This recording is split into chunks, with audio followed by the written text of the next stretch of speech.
What's good, Destiny? Hi, what's up, buddy? What's up? How was Dungeons and Dragons? It was great. We What? were slaying dragons, leveling up, getting experience, Drinking role playing. potions? That's very. I love that. All the best thing in the world. I was straight until I started playing D&D, and that's what changed me. I started masking up, and all sorts of shit. Just fucked with my mind. So what were you saying? He's not gonna get him. Did he know that I was live streaming and that's why he decided to just end the stream just now? He definitely knew you were streaming. I don't know. That's why I ended the stream. It might have been his normal stream time. Bro, But he loaded up that other video and then turned it off. there's gonna be like mods and shit that are telling him like what's going on and stuff. Like that's always gonna be happening. But the way that he kind of orients is that like if he doesn't have like some huge like clout thing to gain, he's never gonna ever fuck with you. So if you can find somebody on your stream that's like really really really big, he might fuck with you. But if he doesn't think there's something to gain, he'll never do it.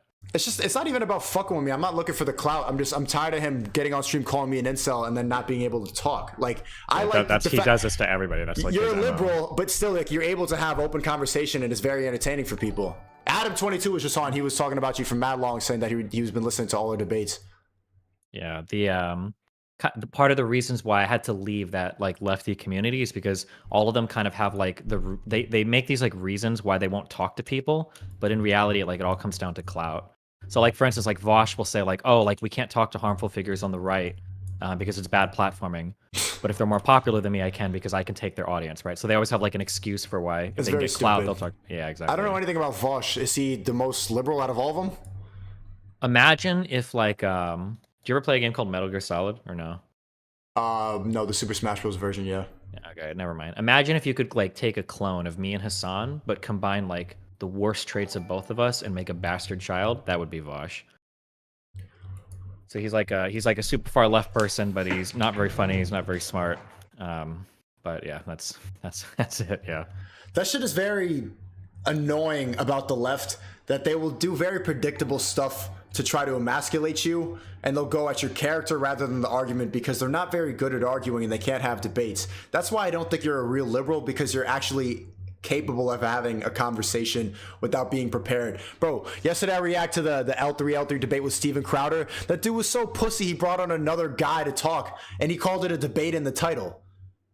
Oh well, yeah, and the funny thing is that do you know who Tumat is? Yeah, of course. Tumat, same shit. Last not abducted.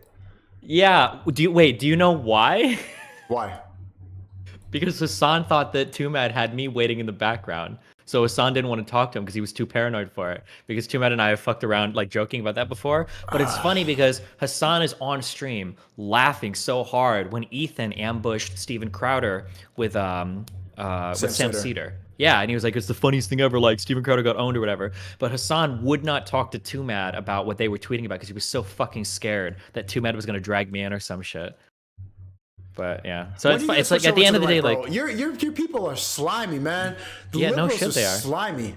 That's not even the slimiest part. The funniest part is that these guys are all like open discourse and debate until they get famous, and then as soon as they get famous, they're like fuck off. Like the only reason, like one of the big reasons why people like Hassan and Vosh got big is because I was willing to platform them. Because like I like to platform everybody, I'll argue with anybody. But as soon as they start to, and when they're smaller, they're like, oh yeah, we should debate everybody. It's really important, open discourse.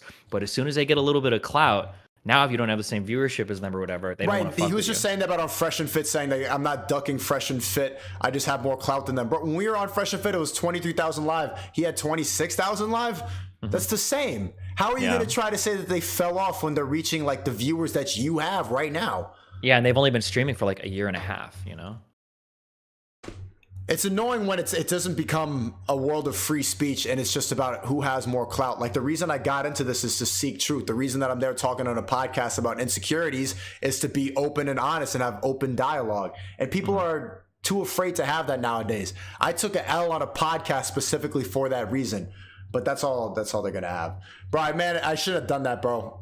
Looking back now. Done what? Actually, no, I don't regret it. I meant talking about it on a podcast. I remember telling Myron about that, how I went to the swinger party, did the couples. I was like, oh, don't talk about that. I'm like, I already did. It's too late. Especially. Oh, because people do the cuck thing about your girlfriend or whatever? Yeah. Oh, fuck it. Who cares? Yeah. I guess that's easy for me to say, huh? Yeah. Well, yeah. How do you get over that? Because that shit, like low key right now, I'm trying to act like I don't care at all, but I'm irritated. I'm irritated that I'm gonna get so many tweets right now. That's gonna be in every comment section. I'm gonna see it on Reddit. I'm gonna see it everywhere. How do you get past that? I think there's two things to keep in mind. I think the first thing is that, first of all, it's normal to judge yourself based on what people around you say, right? That's probably, you need that for like a healthy society. People should be worried about what each other thinks, because otherwise you just get a bunch of people running off into the forest doing nothing, and society falls apart. So the first thing is to accept that, like, yeah, when people think shitty things about me, it kind of bothers me. The second thing is a lot harder, but if you spend, and this is kind of, not to get into like all the red pill shit, but it's one of the reasons why I'm critical of a lot of those thoughts. When you're constantly looking outside of yourself for validation, you don't develop a lot of internal validation.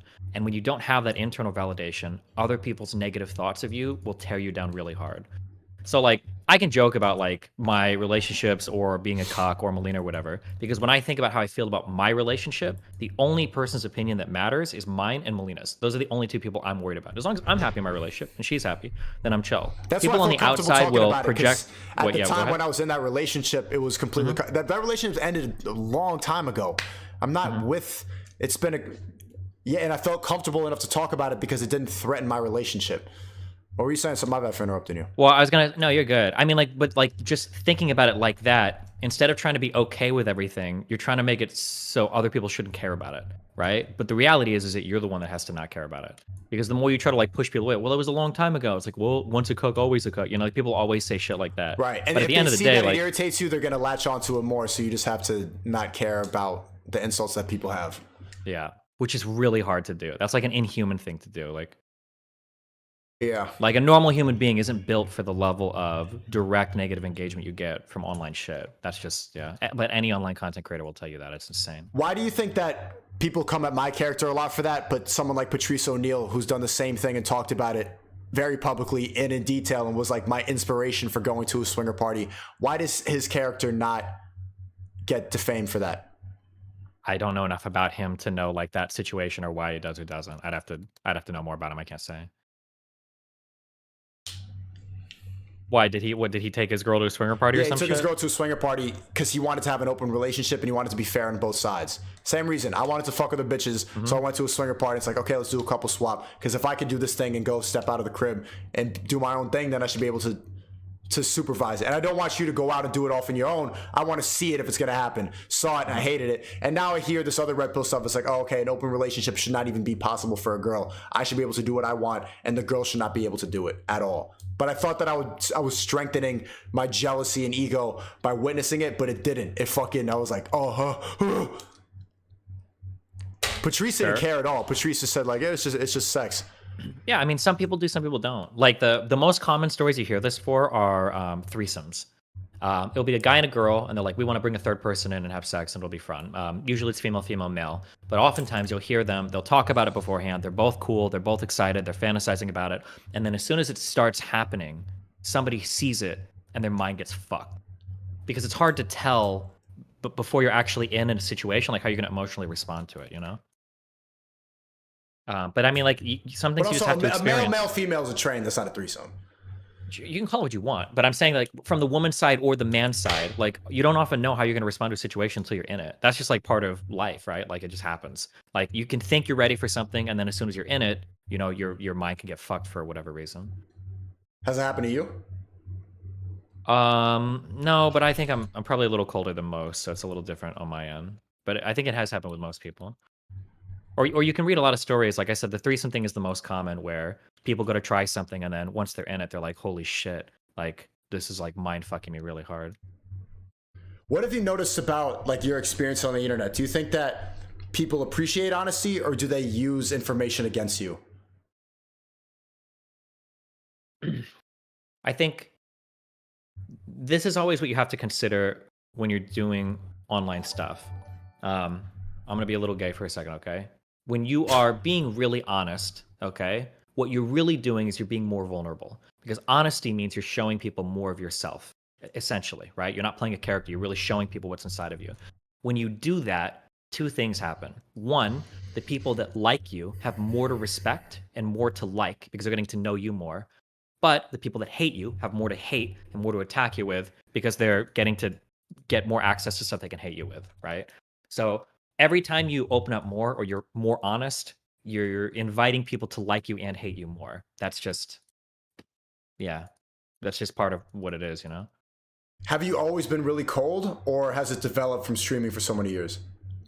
I always have been, but it's like a thing since childhood or whatever. Like that's just it. Just, but I'm not like the norm for anything. That's why, like, even though I live the lifestyle I do and I say the things I say, like I always tell people, like I don't recommend any part of my lifestyle for anybody because I'm way off the norm for a lot of the kind of like emotional processing of stuff. Someone donated said Destiny doesn't care what other people, even his wife, thinks. So this is very different from him. But I do think you care. You always talk about chemistry and the emotional connection. And everything. I absolutely I care about what my wife thinks, right? But like when I say that, like I don't care about what other people think, to some extent that's not true. If I didn't care, why would I say anything online ever? When I say I don't care about what other people think, what I mean is that I have a core idea of who I am and how I view myself, and other people's negative criticisms of me don't change that understanding of myself. Yeah. But like if a bunch of people see me and they're like, oh, you're really mean to this person, then I might be like, okay, maybe I should be less mean to this person. But a bunch of people see me and they're like, oh, you're a dumb fuck. I know I'm not a dumb fuck. Like that's not gonna bother me. It's not gonna change that like core vision I have of myself, right? Someone said Vosh is live right now. He wants to talk to you. Anytime people say that, always get a clip because yeah, they're usually donating and faking. Yeah. Sometimes people do. Yeah, sure. This dude. So here's something I'm curious actually, because you've been streaming for a long time. No, I haven't. Or hold on, I'm sorry. You've been doing online content for a long time. Yeah. Right. What is it like for you to grow and change as a person when at 14 you're already getting so much feedback online telling you that like you're doing a good job, you've got a good mind, you're doing cool stuff? Like are you ever worried that you'll fall into the trap? And I'm not talking about red pill shit. I'm just saying in general that like when you're 14, 15, 16, 17, you're gonna get stuck thinking something forever just because people are like reinforcing it at like an early age.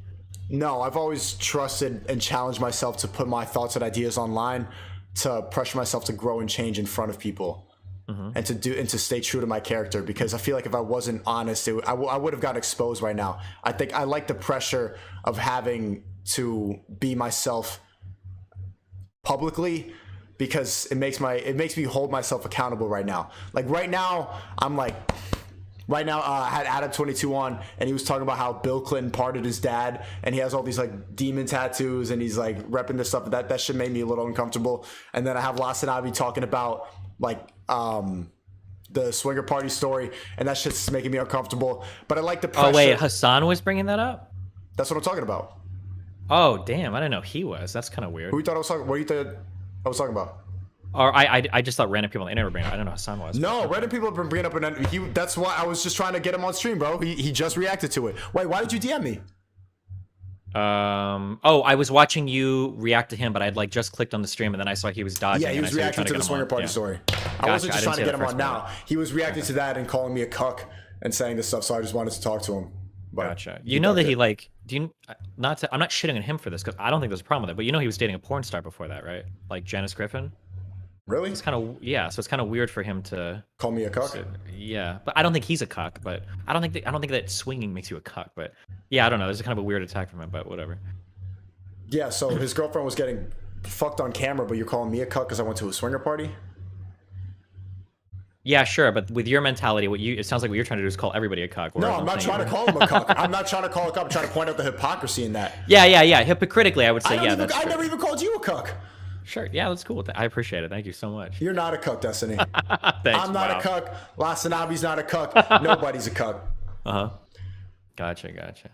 Well, good ammo for when that debate does happen. With Hassan? With Lasan. Did you ever see his debate with fucking... Do you know who Christian Walker is? No. Oh, shit. Some, like, TikToker conservative dude. But that was pretty funny. Holy shit. Why do you get on with a TikToker but not a streamer? Because Christian Walker was, I think, he was, like, pretty popular. Oh, okay. So it's all about clout. Yes, it 100%. For Hassan, he could, like, 2 twin girls or women could go up to him, like 22 years old, 10s, hottest fucking women in the world, and offer to give him a fucking double blowjob, no strings attached. And his first question would be like, how many followers do you have on Instagram? And he would walk away if they weren't fucking like famous. That's how like clout wired that dude's brain is. He's on another. I almost impressed by like the level of clout seeking that guy's head is on. Is it the nepotism? How do you think he got to that point? I mean, career-wise, has benefited him, right? Like he's always like looking to kind of like climb up and step up. That's just the kind of person he is. But I mean, he's done really well doing it. I mean, I was Yeah, like it one of works. one of the rungs, and he kept going. So yeah, he's doing a good job. He had fucking like AOC on his stream, right? Like playing Among Us and shit. So Scott Aragon donate 20 said, Destiny, you seem very much bothered with an FNF during the show with what they were saying. Would you go back? And what were your trigger points? Yeah, you would go back, and they want you back too. You know, the Fresh and Fit fans actually really enjoyed. They really like you. yeah, I mean, I wasn't bothered at all. I mean, the chat was pretty insane. You saw it on the screen. Yeah, I think the super chats get a little bit too disrespectful. But I was reading the subreddit, and they really fucked with you. They like the No, back yeah, and the forth. subreddit, the It could YouTube probably get comments, an echo chamber because I agree with Myron on pretty much everything. So a lot of time I'm just there talking like, yeah. I'm kind of like the MC or a hype man. I could see how that can get boring. But having you back and forth on it makes for a really good stream. Especially, I noticed with Nick Fuentes yesterday, like when you guys are going back and forth and you're talking really autistic and fast, it's like, whoa, these like high IQ. I'm like, whoa, bro, I gotta read more. Holy shit, this is some high IQ shit. And then, yeah, your low IQ statement. I'm like, damn, fuck, I need to be more autistic. I mean, it's like different. It's just different life skills, right? Also, keep in mind that like I've been doing this for like fucking 7 years or some shit now, right?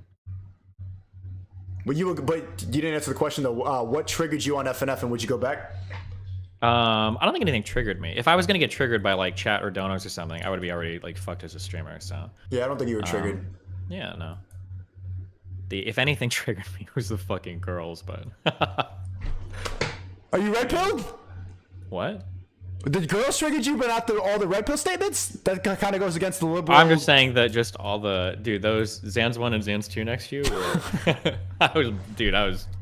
it was a lot, but You remind me of that frog that normies read. You probably had a turtle like when they could have named 3 countries. okay, it wasn't normies. These girls are not normies, okay? These girls are something different, all right? These girls are from another dimension, all right? These are not normal.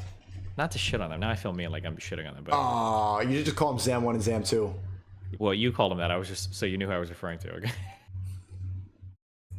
But you go back on? Yeah, of course. It's way more entertaining talking to people who disagree with you than like getting somebody on and be like, yeah, I agree. Yeah. It's like, okay. I don't know. That shit's boring to me.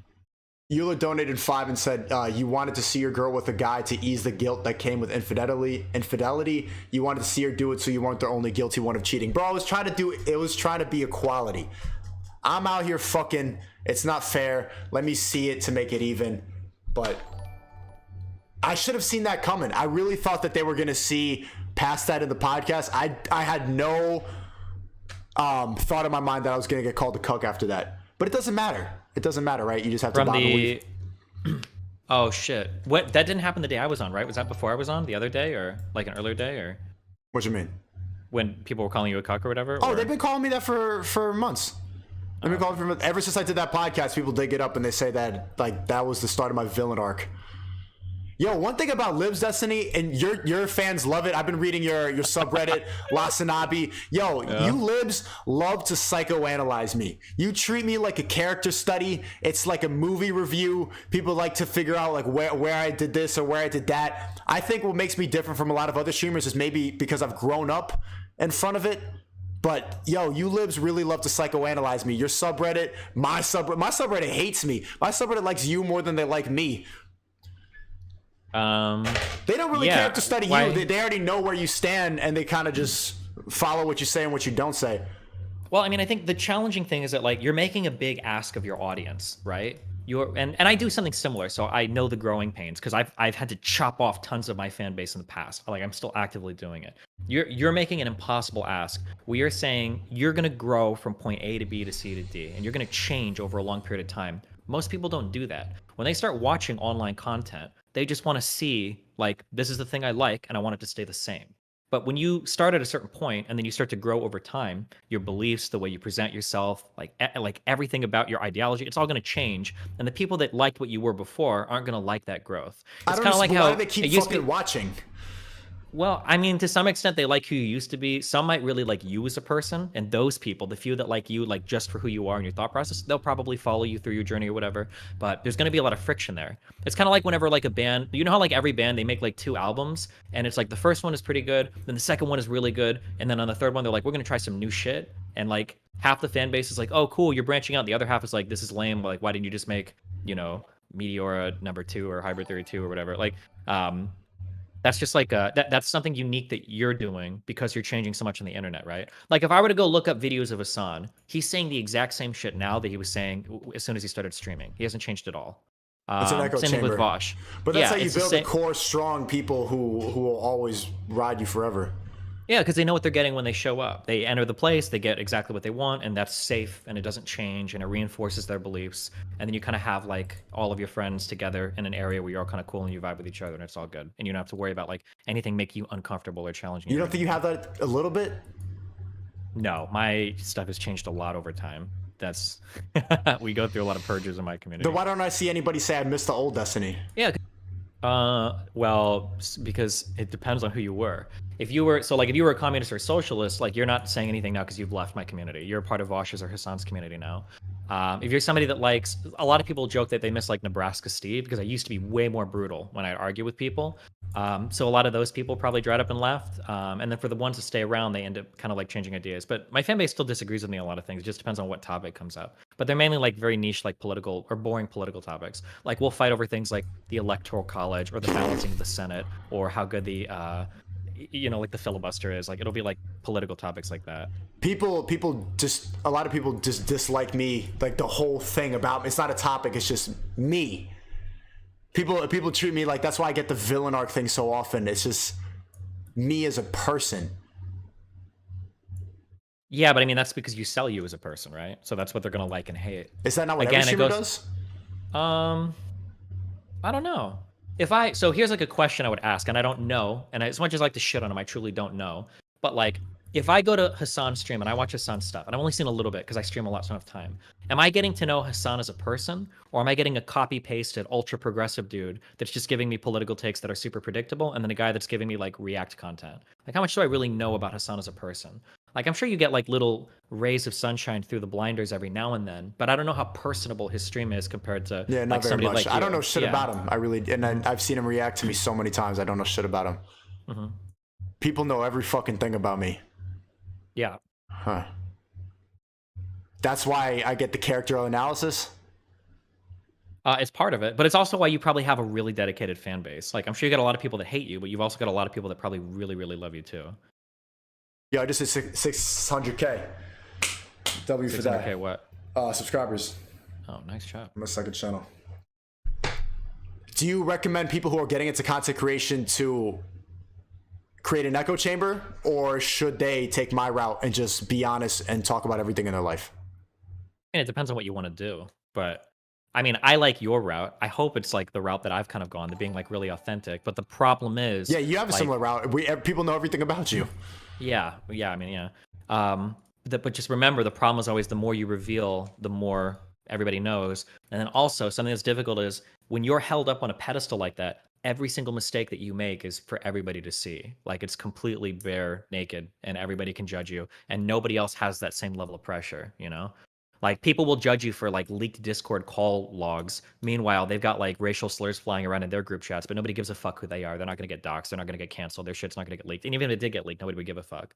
Whereas for people in the spotlight, you know, every single part of your life is under constant evaluation from others, and it's a lot to deal with. Yo, can you add Sam Hyde? The chat is spamming Sam Hyde. Do you have his Discord?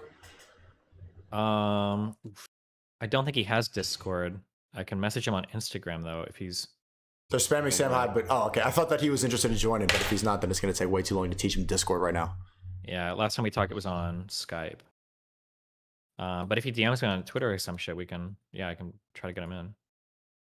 Yo, yesterday was probably my favorite panel of all time, man. I think you got to step up your panel game. What do you mean by that? You got to step up your panel game. The amount of diversity, the differing opinions all in the same spot from different corners of YouTube. The shit that most of the time your panels are just like 6 white guys talking about trans people and then Brittany Simon and some spiritual white girls. But it's not very... It's too similar. Don't you like how different that panel was? That streams I think is on 1 million views already. Yeah, for sure. I mean, I don't disagree. But I mean, like, obviously having the like you're like blowing up right now. You can reach out to almost anybody and probably get them on, you know? I have some pull in the Twitch world. I might be able to like if we do a panel like that, I might be able to pull XQC on or something, but I don't have any penetration into like the YouTube world, that's all you.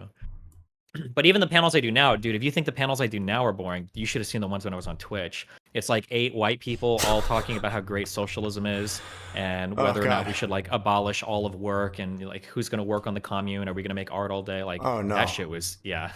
Why would you really even create a panel like that? Well, because that's all there is on Twitch. It's like an ideal, especially now that like people like me got banned. It's like an ideological vacuum. Like people go there to be communists, and that's literally it. You know. You gotta stop being liberal, bro. Oh, what are you gonna do, man? Join the good side. The good side? Join the good side side that tells you to that women are worthless fucks who should only be there to make you coffee. And make the bed. Oh, that too, yeah. I'm about to get out of here. I want to react to this new video. This guy made another hit piece on me. I got to react to more liberals psychoanalyzing me. Oh, wait, is it that fucking Noah Samson dude? Yeah, wait, is there a way to watch it together? If you know how to share a screen on Discord, you can do the... I could do I that. think if you click share your screen and then you click the video, I think it'll play the audio through here. Okay. Yeah, that got a perfect example of just like, you know, classic liberal soy boy. Do you see him tweet at you? Yeah. Wait, did you ask him to come on and chat? Yeah, he follows me on Twitter. I never heard about him. He follows me while I was reacting live. I DM'd him like, yo, get on my stream. And of course, he duck it, but he has time to edit a montage of... Wait. Did he actually duck it? Did he respond to you, or did he just not respond? No, he didn't respond. He tweeted, but he didn't respond. Bro, of course, he follows me. Of course he saw the DM. Damn. Yeah, because I tweeted at him, because I love guys like that, because they're really easy to beat up on. But yeah, obviously he said, oh, I wasn't talking about you. I was like, okay. Pussy. Okay, responding to Sneak. 51-minute video! Damn, Destiny. Do we have to watch this? It's your life, dude. You do whatever the fuck you want. Alright, fuck it.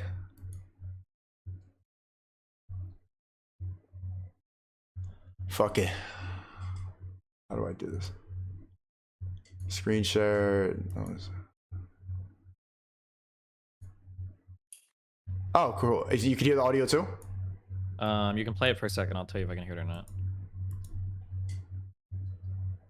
Back to this place. Yeah, yeah. Oh, well, let me resize this shit. I might end up agreeing with Noah more. Be careful. Nah, bro, come on. You said it was very easy to beat up him already. We already know what you're gonna think. What's when up, was this video freaks? released? Welcome. Was this a recent video? 3 hours ago. Okay, cool. All right, yeah, go for it. Back to this place, aka my channel, aka the Noah Samson channel. So recently I made a video on a street interview channel that I thought was a bit odd. The video was called Incel Street Interviews, and in it I talked about how a lot of the questions they asked in these... First off, Destiny, how can questions be incel? Well, I mean, it depends on what you... I mean, come on. Let's be real, right? Like, if I were to walk up to a black guy and I were to be like, how do you feel about the fact that black people are criminals in every country in the world? Like, if I ask a question like that, I'm not just asking questions, right? Well, you start an open dialogue. You're starting a discussion. It's better than just saying the N-word. Yeah, it is better than saying the N-word, true.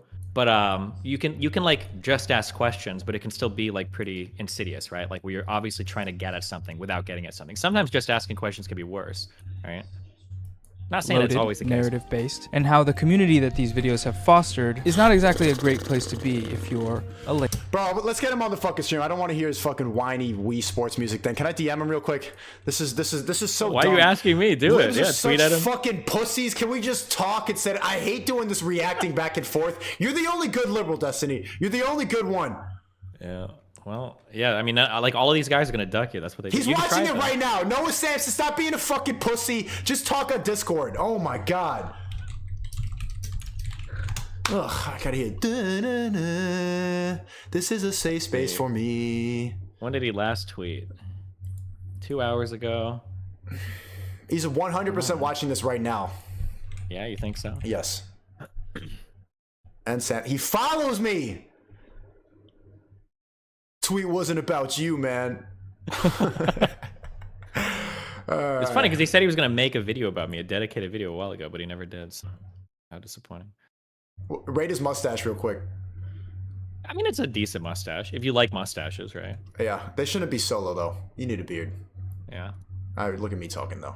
lady, or if you're a man for that matter, or anyone, because of the way that it fosters misogynistic rhetoric. In my video, I played some clips of a YouTuber called Sneako reacting to this interview channel when I was introducing the general response to this content from the manosphere. And this very same Sneako ended up stumbling upon my video while he was live streaming, and he reacted to it. For those who don't know, Sneako is a YouTuber who, until recently, was most known for his street interview style content. These videos are from his main channel with 1.2 million subscribers, and he's been uploading on there for almost 10 years. But recently, he started a second channel called SHNEAKO, where he does more live stream react style content. This channel has gained 400. Get to the fucking point, bro. I think this is partly due to his presence on TikTok, where his clips go viral fairly often. But more consequentially, this rise is correlated with Sneako's seeming adherence to manosphere rhetoric, with much of the content to manosphere rhetoric. Destiny, do you hear how you liberals sound? You guys are so Don't group me in with these guys, okay? You're Jeez. oh, did change your at from omni-liberal to omni-center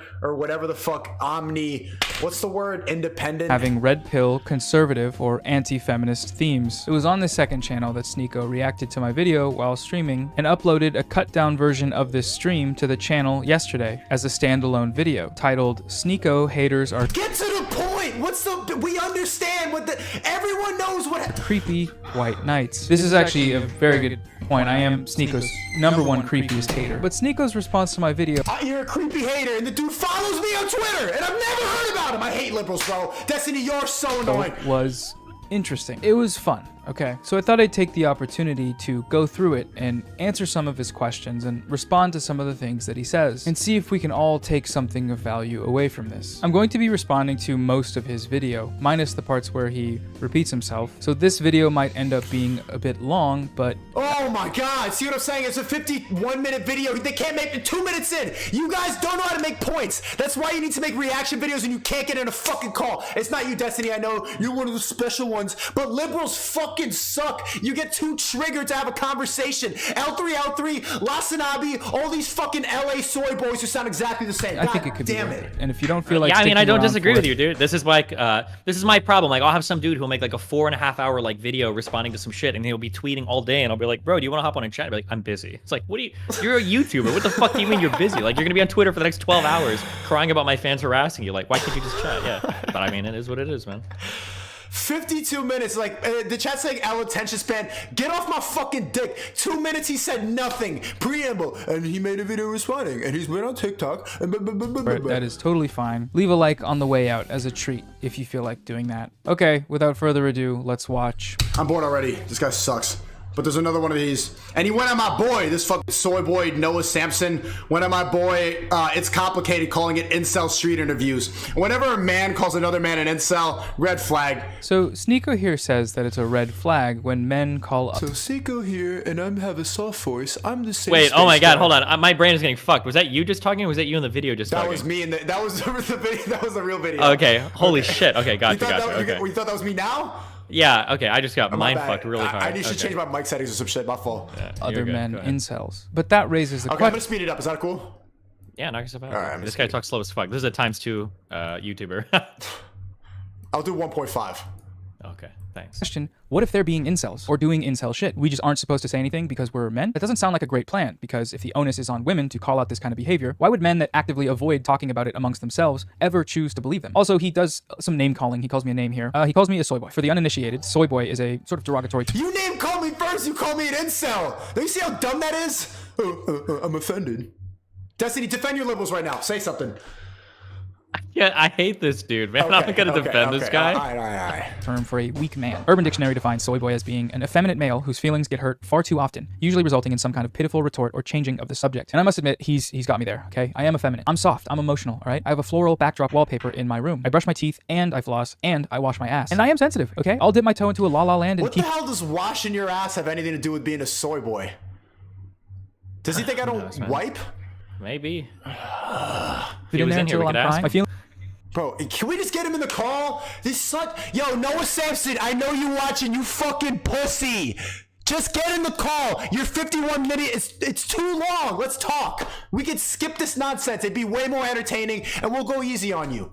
feelings get hurt so often that they have visible scars on them. But I have no idea how Sneako could possibly know any of this about me, given that we are 0.0 seconds into the video. But maybe he's a psychic. I can hear what? Just the way you sound, the way you look. Are you kidding? Destiny, is it really hard to tell that this guy's a soy boy? Did I need to do some digging? I don't know, man. He's not in here to talk to. It's hard to know. Let's find out. Let's see this soy boy say something different. Look at him. You just look at him. That's how I know. Look at him. Yeah, whatever. Check out my cat. Check out my cat. That's it. That's all the information I needed. Check out my cat. I'm a grown man with a mustache. How old are you, bro? I'm 24. Throughout this response, he suggests that I'm 30, 34, and other different ages that I'm not, but I'm 24, which is actually right around his age, I believe. Sneako is 23, almost 24, according to Google.com's website, Google. But also here, he says that I'm a grown man with a mustache as like an insult. Like grown men aren't supposed to have mustaches or something, as opposed to children. Flossing in your room alone. This should be a red flag. This dude looks like 34. You shouldn't, like... Check out my cat. Check out my cat.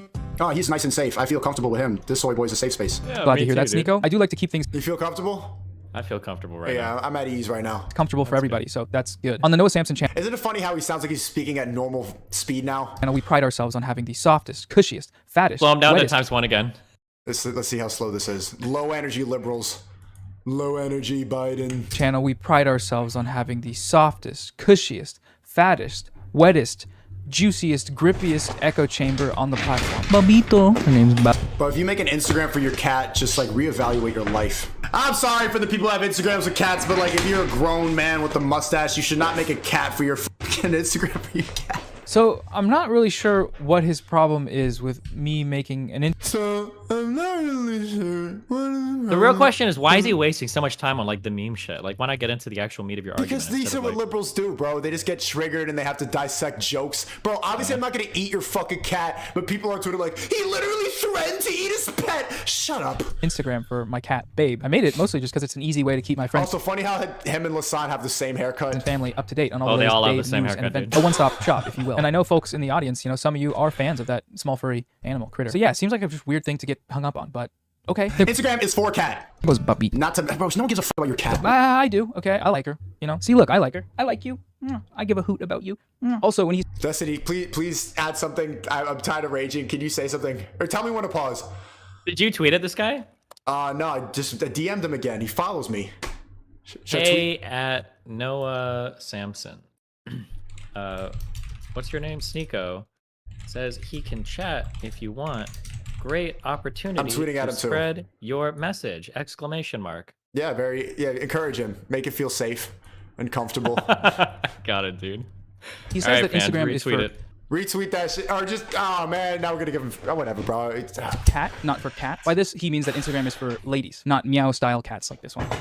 And to this, I would like to ask humbly and with respect, why not both? Okay, so this next part gets really, really weird. He starts telling me that he wants to eat my cat, like eat Babe. That is No homo, pause on that. I didn't mean like eat his, I meant like, eat his cat sounds weird now, but you get what I'm saying. cat. Trigger warning, cat eating rhetoric. I wanna eat your cat, bro. I want some Asian shit. Hey everyone, today we're gonna be looking at a Let me eat your cat. Jesus Christ. See, that's fine. At least you have a sense of humor, Destiny. Liberals don't even get humor anymore. He wants to eat he's suggesting he wants to eat my cat. Fuck off. YouTube channel called. Like your cat, now you're, hey yo. He goes on to clarify that when he talked about wanting to eat my cat, he was not, in fact, talking about cunnilingus with me. And I'm pretty sure he's doing this because he doesn't want to seem like gay to his audience or something. Huge fan. I didn't mean I was gonna eat his cat. I meant I want to like literally cook his cat and eat it. Like the cat, right? The one with the Instagram. What are you laughing at? The fact that he's dissecting every single thing? I don't even know what I'm laughing at right now. I'm laughing at you walking back to eating his cat thing, and I'm laughing at him making a huge deal at it. I want to use it for calories. I should have said that. God damn it. Okay, well, thank you for clarifying that. Babe, you hear that? He wants to eat you for calories. Oh no. Looks like she's about to eat herself for calories. His jokes suck. You guys suck at being funny. Like Destiny liberals, you look like you want to eat yourself. Like dad humor. That's why I thought you were 35 and not 24. What the fuck? Why do so many women think they have a golden pussy when every woman has one? So you think that guys want to submit to a woman? Liberals don't even think you can ask questions that don't fit their agenda. What's wrong? It's a question on his channel. It has to agree with you at every fucking second. So no, the questions don't have to agree with me. As I go on to point out in my video, the problem with the questions that It's Complicated asks isn't that they don't agree with me, it's that they are often loaded, containing assumptions that most people are unlikely to challenge. And the channel uses these things to develop a narrative that modern women are entitled and delusional, which is then lapped up by the audience, by people like Sneako. This motivation and this narrative are both what I... Okay, Destiny, you've been on Fresh and Fit. You're a lib. Are modern women delusional entitled? The one that go on Fresh and Fit are, yeah. Do you think that more women are delusional and entitled than they have been in previous generations? I mean, it depends on what you mean by delusional and entitled. Astrology, Right? Kim Kardashian, I'm a 10. Bro, we used to literally burn witches at the stake. That's okay? true.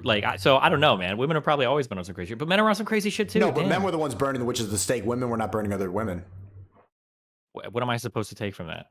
That back then they weren't entitled. They had to be fucking careful. Back then, if a girl was a squirter, she'd be burned at the stake. So they acted properly. They weren't running around saying I'm a 10. They get burned.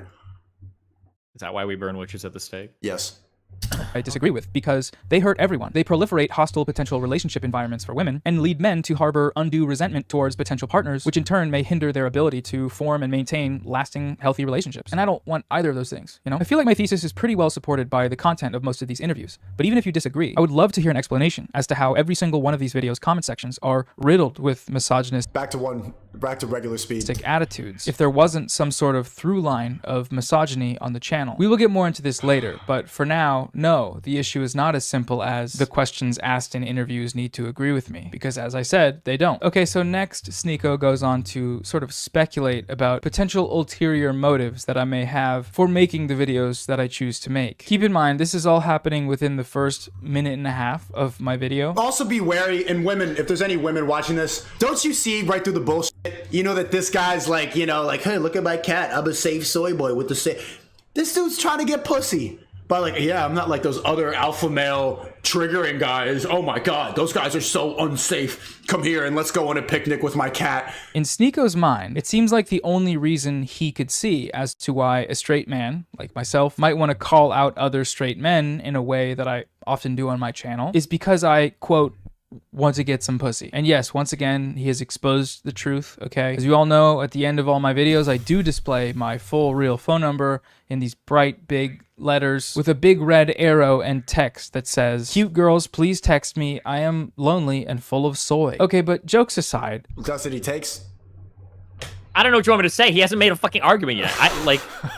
There's literally nothing for me to respond to. I don't know what the fuck. What am I supposed to say to this? 9 minutes in. This is your people, Destiny. Yeah, this is not my people, okay? These are your people. You This vote is for not- the same people. You inject the same shit. You have the Listen. same policy beliefs. Biden wouldn't be making a video like this, okay? This is some Biden AOC talks like shit. this. Biden talks just Not as even slow. close, okay? Well, listen, Biden's like 92 years old, okay? He's got an excuse to talk slow at least, all right? So what's his excuse? He's a progressive. We think really carefully about everything we say. So they are your people. What do you want me to say? Listen, you need to stream earlier instead of this fucking degenerate, 11. Well, I guess it's not that late. Fuck, this guy. I bet this guy's a West Coaster. He looks like a guy that lives in California. You know Yes, he's I awake. know. That's what I said in the video too. These LA soy boys. You know he's Sneako is awake. actually referencing a real thing here, and bear with me. Performative feminism by straight 145. men in order to attract the attention of women is absolutely a thing that happens. You will find this talked about in many, if not all, leftist spaces in one way or another. Barack Obama famously read Marx in college in an attempt to get girls. This is a screenshot of where he talks about it from his memoir. A related concept, the soft boy, is They talk in tweets like they need to like fully explain simple topics to their fucking stupid ass audience. the evolution of the traditional jerk or boy into a new, more pernicious form. One that conceals manipulative behavior behind a guise of emotional vulnerability. Wow, look at that. She's fucking conked, man. Zonked out. Friend of the show, Alice Capel, in her video, Why Soy Boys Are So Hot, details some of the ways in which they also aren't so hot. And the thing that Sneako brings up here when talking about me is one of those things. Using social justice rhetoric and feminist presentation to still go on to reproduce patriarchal notions in their private lives. Like, wielding these aesthetics, perhaps in the form of a YouTube channel, as a way to manipulate women into getting sex. Thank you for outlining it, Sneako. You are a feminist icon. I'm cognizant of these arguments because I think they're important. But the thing is, if you think that any of these things apply to me, Sneako, I need you to explain why. If you feel that I am somehow being disingenuous with my content, it would help me greatly if you could just give me a reason, Give me an example, because so far you haven't. All you've done is acknowledge my beautiful mustache and my adorable cat and my adorable little cat's Instagram page and gotten incredibly defensive about the idea that some men might be doing incel shit and that this incel shit might be worth calling out. And that last bit, if I were to guess... Is he saying anything, Destiny? So, you ever watch like politicians debate? Yeah. So here's the thing. Somebody might ask me, hey, should we legalize marijuana? And my response as a human being might be like, yeah, I think that it'd be a good idea to legalize marijuana. But a politician's response is, the legalization of marijuana is important. We need to ensure the freedom of all of our people. I think that people being able to choose and do the things that make them the happiest is the most important thing that we can protect in our country. I'm going to do everything within my right. So the goal is every single time I'm presented with a problem, it gives me the opportunity to speak about every single thing I believe in. And I think for a lot of the video essays, that's kind of it. So like if you say something that's like problematic, they're not really going to be just like addressing the thing you said. It's an opportunity for them to talk about every single thing they believe, and then they use your kind of reaction or their reaction to you as like a jumping point for that, basically. So how do you say that? You point out a real problem with political debates and politicians, but you also still trust the government? Because these two things are not related to each other at all. Okay. Kind of. Politicians are the government. No. No? Do you understand? Hold on. Do you understand that you can trust a system without trusting the individuals in that system? I don't think that makes sense. That doesn't make sense to me. Okay, when I go to McDonald's, do you trust any individual worker there? No. Yeah, exactly. But you still order food from these places. I don't trust right? McDonald's either. McDonald's is, are you kidding me? I know McDonald's is corrupt. Do you trust any restaurant ever? Not chains, big chains, I don't. We've been to restaurants. I know you trust restaurants. Why are you being so fucking combative? This is a good point. I trust, oh shit, I trust small business restaurants when there's one. I don't trust Olive Garden. I don't trust Pizza Hut. Just like the government. I could trust a couple people trying to like control maybe 5 or 6. Hold on. Yeah, that's actually a good comparison. No, I don't bullshit. trust Walmart. It's not. You don't know the fucking. But I trust the guy at the deli. No, you don't know who's making your food at any of these places, right? You don't trust, but you don't trust the individuals. You trust I trust them more than I trust McDonald's. No, but the thing is, at the end of the day, what you're putting your faith in is a system that, like, people aren't going to be fucking with your food or whatever. Because so you put faith into McDonald's? I put faith into the corporation of McDonald's, not an individual McDonald's cook. You put your faith? Okay, fine. I'm going to leave it at that. But you do the same shit. You put your faith in restaurants when you go out to eat. Yeah, but those other restaurants are not the same as McDonald's. You cannot. Wait, hold on, Sneako. When a guy is working at fucking McDonald's or some random small business in Miami, do you think they give a fuck who's signing their paycheck at the end of the day? Yeah, but I think McDonald's is evil. I don't think a small restaurant is evil. We're not talking about McDonald's doesn't give you food. It's individuals that work at McDonald's that give you food. McDonald's sells the food. No, it's an individual guy at a cash register. Fucking McDonald's, the dude that owns the company, is not selling you a burger. You're trusting on the people that are working there at the end of the day, just like you would be at a small business, right? But you don't necessarily trust some individual. If I pull some random cook out the back and I show him to you, and I'm like, do you trust this guy? But it's not about the server. I trust the food at a small restaurant, but I don't trust the food at McDonald's. But I'm telling you that it all comes from humans, and the only reason why you're trusting them is because there's systems in place where you hope that this guy wouldn't fuck with your food. No, because he probably doesn't want to get fired. A small restaurant, there's less people involved in the making of the food. McDonald's is made in a factory. It's microwaved 30 times. It's reheated. First of all, it's not microwave. It's not microwave 30 times. But I'm saying, hold on. When I say trust, I just mean like trust somebody not to fuck with your food, like spit in your food or something. That's what I'm talking about. Not like trust that the cows aren't from Mars or some shit.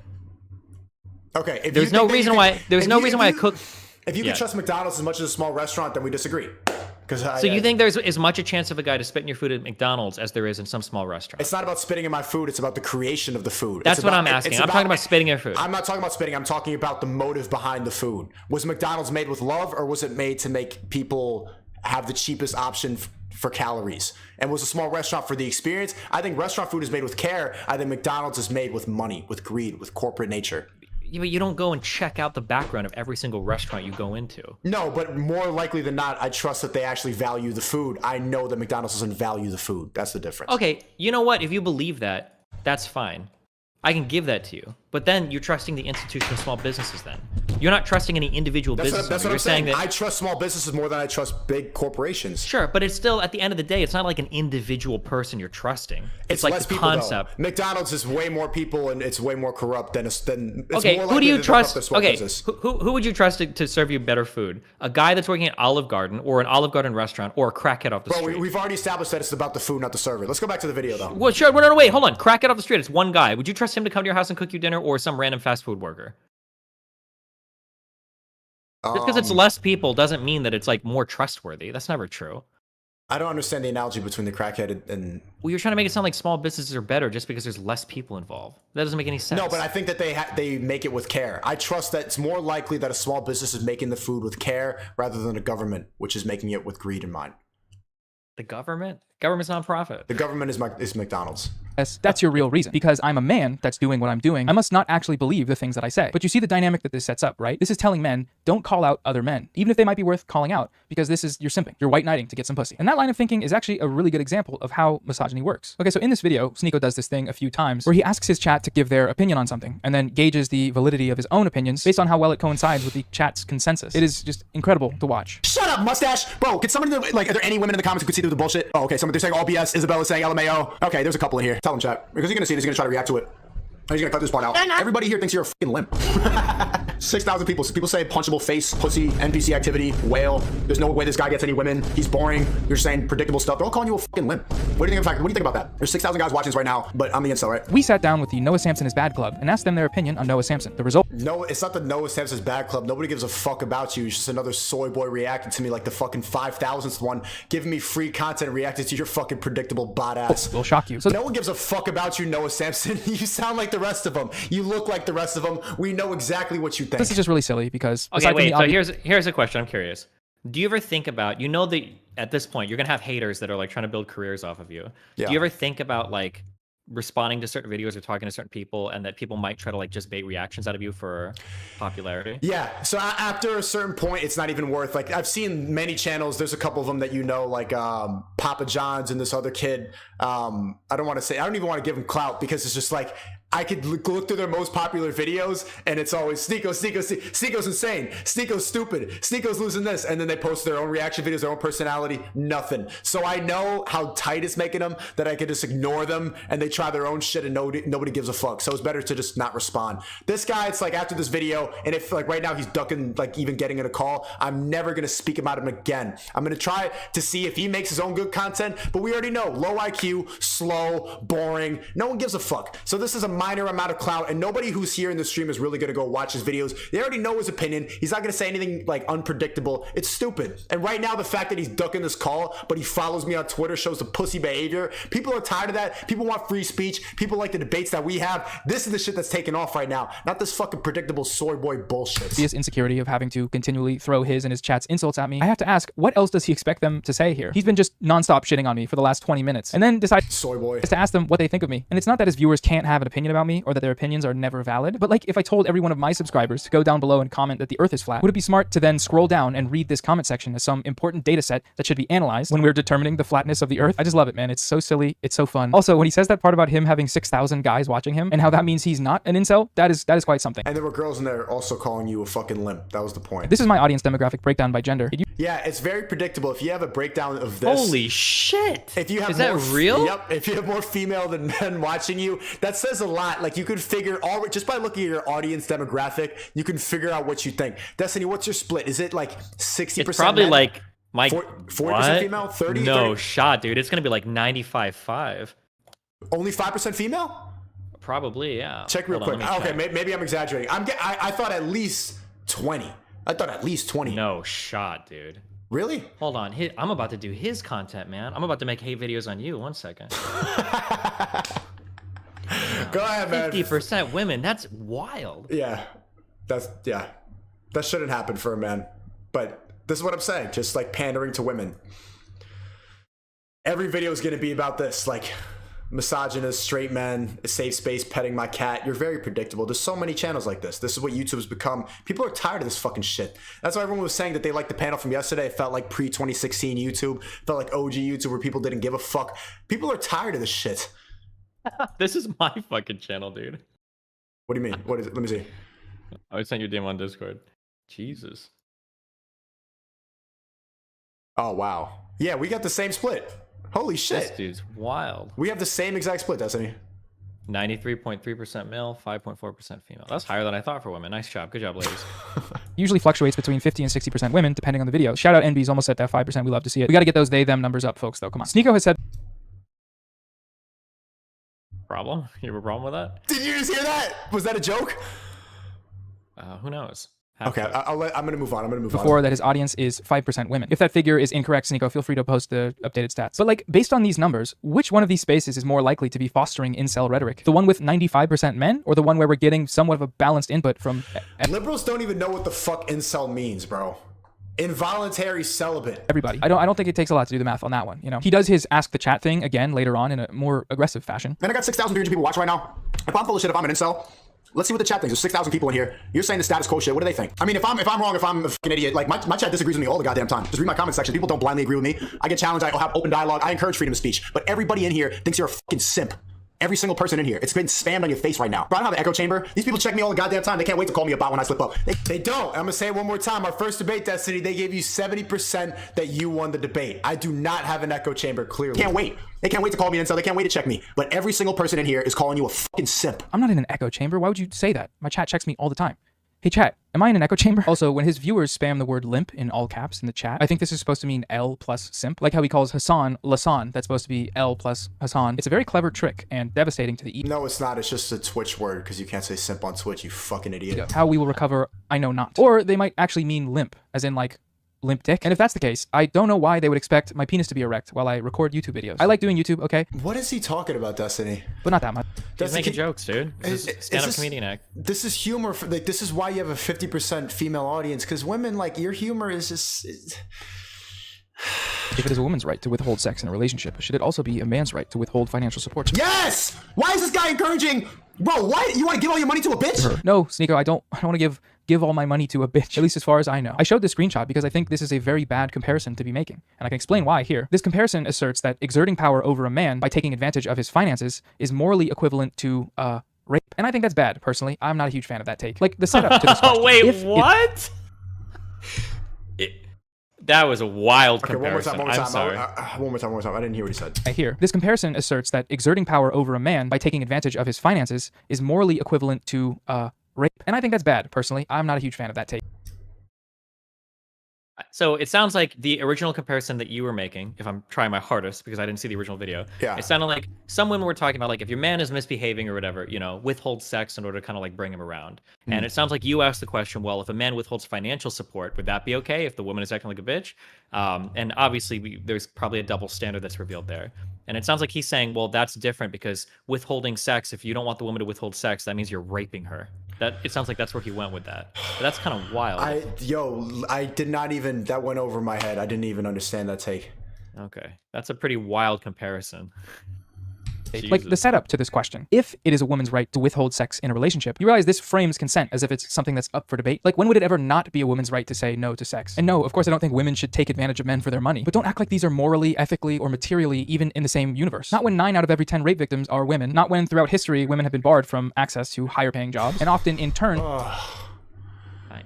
This is a good incel creation factory right here, dude. ...subjected to the financial whims of their husband. The wage gap is real, you little creepers. Always hitting all your favorite talking points. Destiny. Hold on. I'm gonna bet you $10, okay? He's gonna say toxic masculinity at least one time in this video. You know he will, right? He's gonna say problematic. He's gonna say incel 5 more times. He's gonna say toxic masculinity. Wait. Let's try to predict the rest of this. We brought up the wage gap. R word for women. We could predict this. We know what they think. Okay, come on. What else besides toxic masculinity? He's gonna call me insecure. He's gonna say that it stemmed from like some past relationships.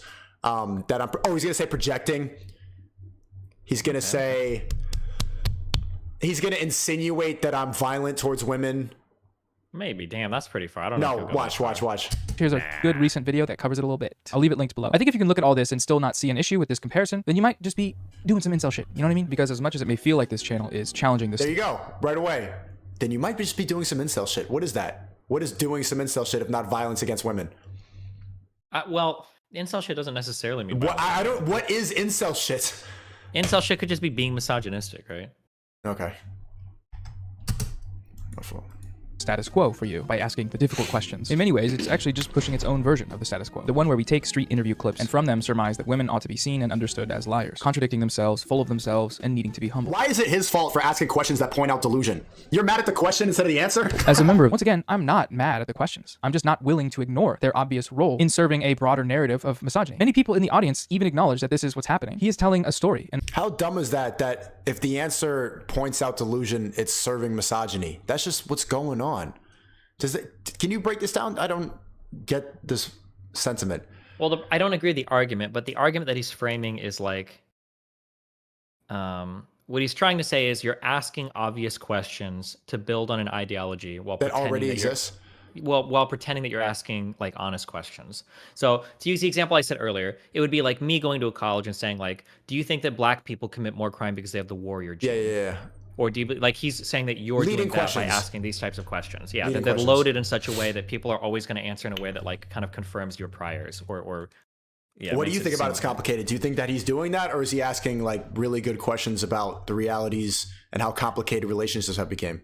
It's hard for me to say because I haven't seen your original videos. I might think your original videos are problematic. I'm not sure. No, not my original videos. It's complicated. The street interview channel. The street interview channel is. I don't think I've watched those either, so I don't know. They're very Or I good. might have seen one, but I don't. They're remember. good to react to. You should watch that on stream. And that would be fine if that story didn't negatively affect the lives and worldviews of everyone involved. As a member of the Healthy Boys Only movement, Healthy boys only. Fucking soy boys with their cats. I don't think that this is just the healthiest thing. Is Sneako opposed to the concept of health? Like, being healthy is good, right? Having healthy relationships, communication, and healthy, grounded in reality attitudes towards the people that we are dating. These are things that we ought to strive for, no? And the way that masculinity is so often articulated and understood on the internet, especially in the largest communities where this happens, aka the manosphere, well, I wouldn't exactly call it healthy. We've seen Andrew Tate capture the attention of millions of men, young men especially, while saying stuff like this. My chick said, I want to do OnlyFans. I'm like, all right, then cool, go do it. How much you make? 10 grand or give me 8. All right, cool. Why would what woman is going to give you 8 grand? You're my woman, you're doing OnlyFans. You're selling my products. What the fuck? Bang out the machete, boom in her face, and grip her up by the neck. Like, shut up, bitch! Fresh and Fit is approaching 1 million subscribers while saying stuff like this. I think if you're in a serious relationship with a girl, she should not have an Instagram. That's cheating. In my opinion, I think a woman having an Instagram is 100% cheating. Are we just gonna act like these things don't have broader societal implications? They do. Of course they do. I see videos all the time of girls talking about how their boyfriends have bought into these guys' bullshit and how it's directly harming them and their relationships. A recent really fucked up example is this 6th grade teacher talking about how this rhetoric has infiltrated her classroom in a pretty serious way. So I'm a teacher and I teach 6th grade. We've been in school for 3 days now, and within these 3 days, the amount of young 11-year-old boys that have told me that they love Andrew Tate is ridiculous. This man is Jesus. really affecting the minds of young men. I had a boy today, 11, turn to a girl and tell her that she's fat. Women need to be thin. She sits at home and she eats all day, and that she's like every other girl in the world, and that she uses men to get money. And at least he's a hardworking man and he works for his money. They're 11. Okay, you need to be aware of what your kids are watching, because this is ridiculous and it's really affecting kids. I'm gonna start being in this category. There's gonna be teachers pretty soon saying this shit about me. Young kids. It's That is pretty disgusting. weird if an 11-year-old saying that though. That's not some top G shit. Okay. Yeah, that's kind of funny though. Do you think the guy was really taking it seriously, or did he watch some stuff and he echoed it? That's Like, always the problem with getting these types of, because like everybody bullies in school, but like is it different now? I don't know. I'm not sure. I'm not on the.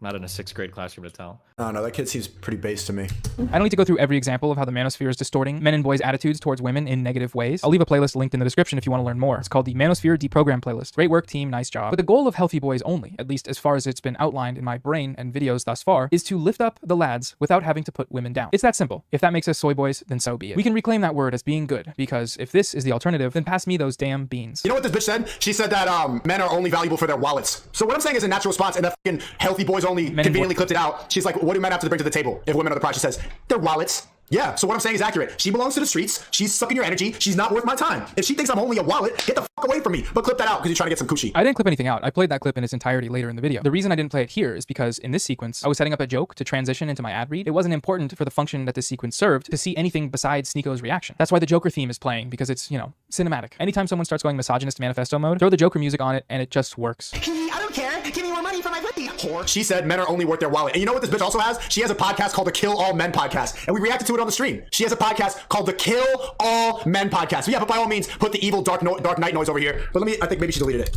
Let me show you. Right here. This is her podcast. Kill All Men, the Janeway. Ready? Hello, and welcome back to Cam, aka Kill All Men. So I actually Isn't didn't that crazy, Destiny? That's a little weird. know this. This is interesting. And, well, you may be surprised to hear me say it, but I think that this is bad. I think it's a bad name for a podcast. Kill All Men is not a slogan that's that I good. think should be used or Wow. promoted. I think it's inflammatory. Some common ground with Noah. Hey. There you go, dude. And Wow, for maybe you guys will the agree on cause of- everything. Yeah. Hey, Noah, we like you now. Get in the street, pussy. Feminism. That being said, let me ask, is the name of this podcast in any way representative of its actual content? Like, is this podcast advocating for men to be killed or anything even remotely? Kind of sounds like it. I don't know. Do they?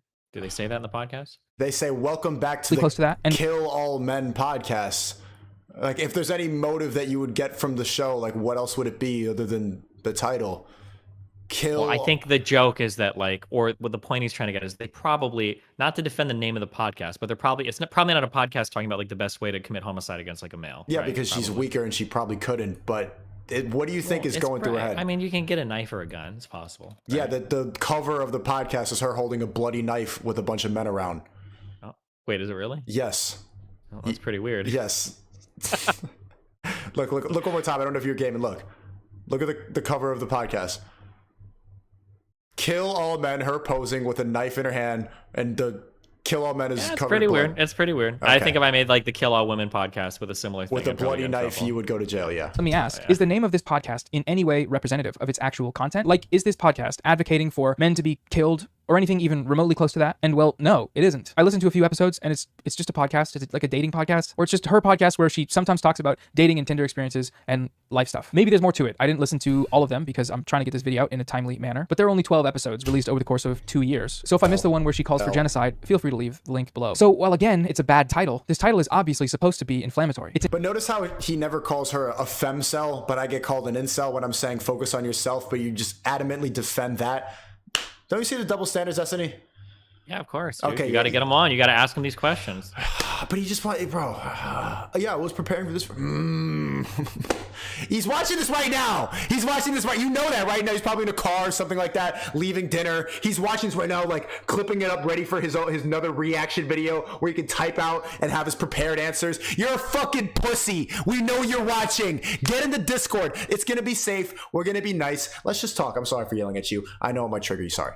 Its intended purpose is to trigger manosphere and meninist types of guys. And as cringe as I think most rhetoric aimed at triggering anyone is, it also does occasionally have some benefits. Like, for instance, sometimes this rhetoric will get people like Sneako to ask questions like this. But imagine if I had a podcast called Welcome Back to Caw, the Kill All Women podcast. Suck my dick, healthy boys. Your fucking content sucks. And when you ask questions like this, you get answers like this. This is data from a 2019 United Nations global study on homicide. And while the gender breakdown of homicide victims in total was strongly slanted towards men, at 81% men and 19% women, as shown on the left, when it comes to gendered intimate partner homicide, this is and has always been overwhelmingly committed against women, 82% to 18%. To quote the study, these findings show that even though men are the principal victims of homicide globally, women continue to bear the heaviest burden of lethal victimization as a result of gender stereotypes and inequality. So no, if you made a podcast called Kill All Women, this would not be the same thing, because femicide is already happening, and it's happening at the hands of men. Now I'm just giving him more content, dude. That's the funny part. He's gonna clip. Damn. Crazy white knighting, man. How do you respond to that one? He ignored the 81% men being homicide victims and like completely focused on the other ones to just feed his 50% female audience. What do you think about that one? None of this is like, it's just. I mean, the larger answer is that there probably is a difference, right? If I listen to a podcast called Kill All Men and Kill All Women, there's probably going to be a bit of a difference there in terms of what I assume that people are like when they say it. Okay, but can we agree that killing people's bad? Like, why do you have to Yeah, bring of up course, but statistics that's to a try simple. to That's like the defend level murder? one. Of course, obviously, killing people's bad. The argument against what he's saying is that like if you keep normalizing this rhetoric, you get in a weird world where people are saying like kill all straight men, kill all white men, kill all men. But as soon as you make like fun of a person that happens to be gay, all of a sudden you're like the worst person in the world. So I disagree with this overarching argument, but I mean I understand what it is. It's not a good argument. Well, okay. Liberal. bring him This on. part out because they. What are you saying me? Bring him on. I mean, you know I'm trying. He's watching right now, too. You know that. You know he's watching right now. Preparing. Fuck. They love getting reactions like this. They want to go clip it up, and they're gonna make me see. They're gonna put intense music, and I'm gonna go bah! They're gonna say that he's like unhinged or some shit like that. This guy's sitting in there like it's so predictable. The classic soy boy lib with an Instagram cat page and your fucking mustache and you're 30. Look, I get it. It's a manly, burly, intimidating piece of facial hair, but I'm not 30, I'm 24. And again, the cat Instagram page, what's the problem? Okay, you know what? Go follow Babito, everybody. Come on. She's a Chad, W on having a cat Instagram. Like, Destiny, what? What's wrong with the cat? You're going hard on the cat, man. I don't know why. You can have a cat Instagram? Why? He's got a cute cat. It's free views, man. Damn. No, it's not. It people probably like has like cats. 800 followers. Like, why are you doing that? Why do that? Well, Ugh. check how Cutie, many and she would followers need it to has, dude. Maybe the cat Instagram might be bigger than his. Damn. If I had a cat, I'd have a cat Instagram. That's all I'm saying. Wait, are you a course. cat or a dog person? Dog. Yeah, of course you are. Hate Why? Because cats. cats are for pussies? Be honest. Cats are feminine. They're so catty. Hate Okay, cats. dude. Okay. Dude. confidence boost after being epically destroyed by this YouTube personality. I want to like literally cook his cat and eat it. But like, look, man, I don't need to take you out of context or cut things from your response in order to show people why the stuff you're saying is bad. I feel like I'm doing just fine in this video while going over everything Okay, if the stuff I'm saying is bad, then just get on a call. Isn't it that simple? that you said. I know I used a clip of you with scary music in my last video, but that video wasn't about you. It was about the channel you were reacting to. And a seething, screaming, mauling reaction like that, calling a random woman that you don't know a whore for no reason, that literally does not require context. It's a self-contained example of why the ideology you seem to have ascribed to, the red pill, if we're looking at any of your recent content, this ideology is turning you into a bit of a goblin, man. In the thumbnail. A goblin? Ooh. What do you say? Goblin. It's turning into a goblin, dude. Okay. Damn. Should that hurt my feelings? I don't know, does it? No. Of your YouTube video about me, you added quotes to it that said, Sneako sucks. And that's not something I've ever said in the video. In fact, in that video, I didn't say anything about you. I played a clip of you saying the types of things that you say all the time on your stream. So if playing clips of you saying the things that you say Clickbait, dumbass. translates to me telling you that you suck, then maybe you just actually kind of suck, you know? It's a possibility. It is. Okay, so firstly, this guy's an NPC. And by that, I mean, he's just using a dialogue tree. He has a list of questions that he's asking, and he rarely ever deviates from the list. What?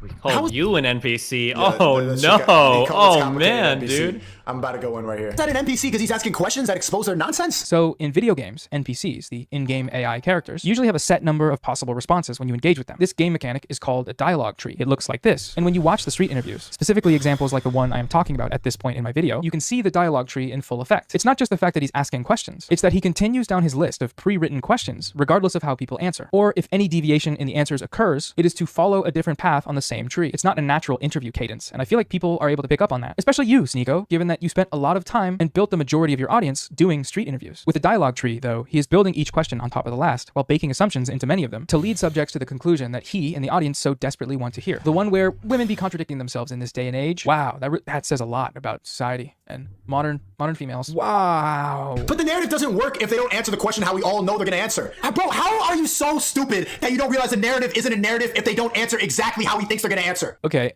listen to what he just said there. The narrative doesn't work if they all answer how he knows they're going to answer. Sneako, that's exactly how it works. If he knows how they're going to answer, why is he asking them questions? Like, he's so close to getting it, you know, but just...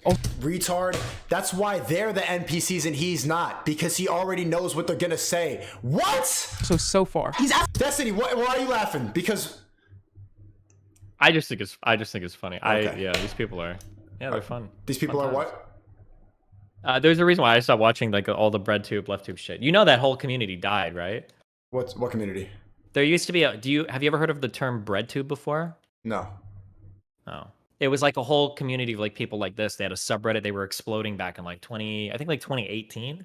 And they lasted for about a year. They had all these video essayists. They made all these long videos with the funky lighting and like the cool clips. And the people all talk like this with the weird YouTube cadence or whatever. They all did it. But the subreddit died in like a year. And like all of those video essays just kind of dropped off and nobody gave a fuck. It was just like a huge circle jerk of people all making video essays about like toxic masculinity and patriarchy over and over and over and over and over like again. D'Angelo Wallace and them. Wait, what? D'Angelo Wallace. Who else was one of these people? ContraPoints was like the best one, but I think her videos are actually good. I don't know if you've heard of her No. or not. No. H Bomber guy used to make videos. Sean and Jen used to make videos. They're all on antidepressants, right? I don't know. Damn. I think FD Signifier was kind of one of them. Philosophy Tube. Abigail is one of them. Hey, by the way, it's Nick's birthday. You want to say happy birthday to Nick?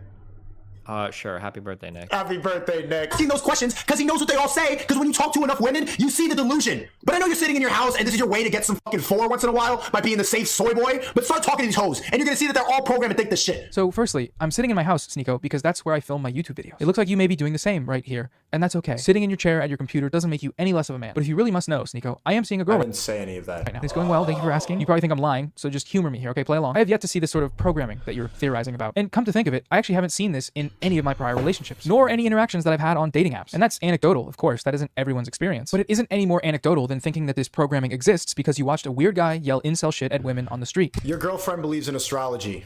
Your girlfriend watches Keeping Up with the Kardashians.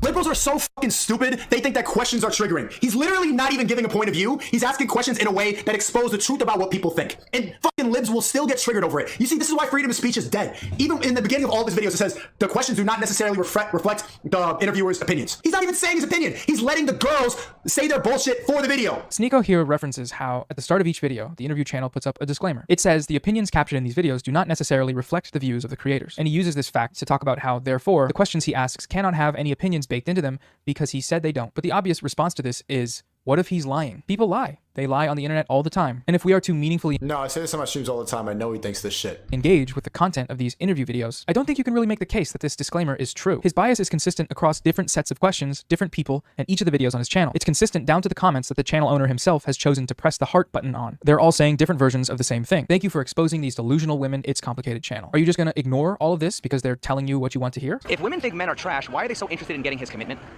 I mean, good. Maybe for security? And, well, no, that's not what this is. By asking that question, if women think men are trash, why are... It's such a simple answer. If they don't agree with the premise of the question, they can just say, no, I don't think men are trash. But they... My chat going crazy on his face right now. Dude. This is an important point that Sneako brings up here. I saw it a lot in the comments on my video. And the thing is, there's a difference between someone making the statement that men are trash and them not correcting an interviewer when he inserts that premise into a two-part question. One is an active choice, the other is passive. And this is tricky. You know, it's subtle. You have to be paying close attention to catch it. And that's what makes this Let's go back to normal speed, bro. I literally forgot that how slow he talks. style of content, specifically narrativizing pre-scripted street interview interactions, so nefarious. Because, like, are people... It sounds slowed down, right?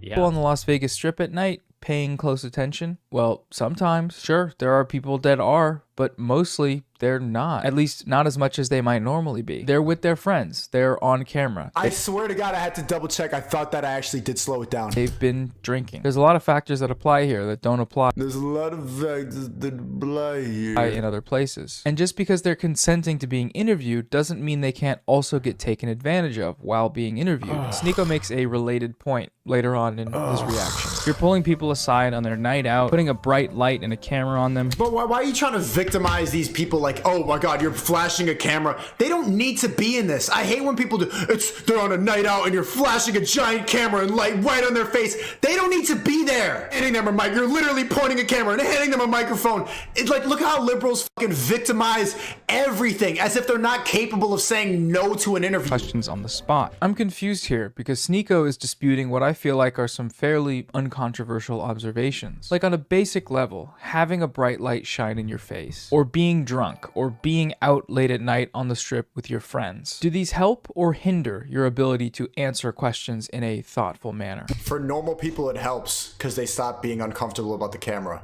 and they're just honest. What, is this triggering? Is this a bad thing to interview people with the light on?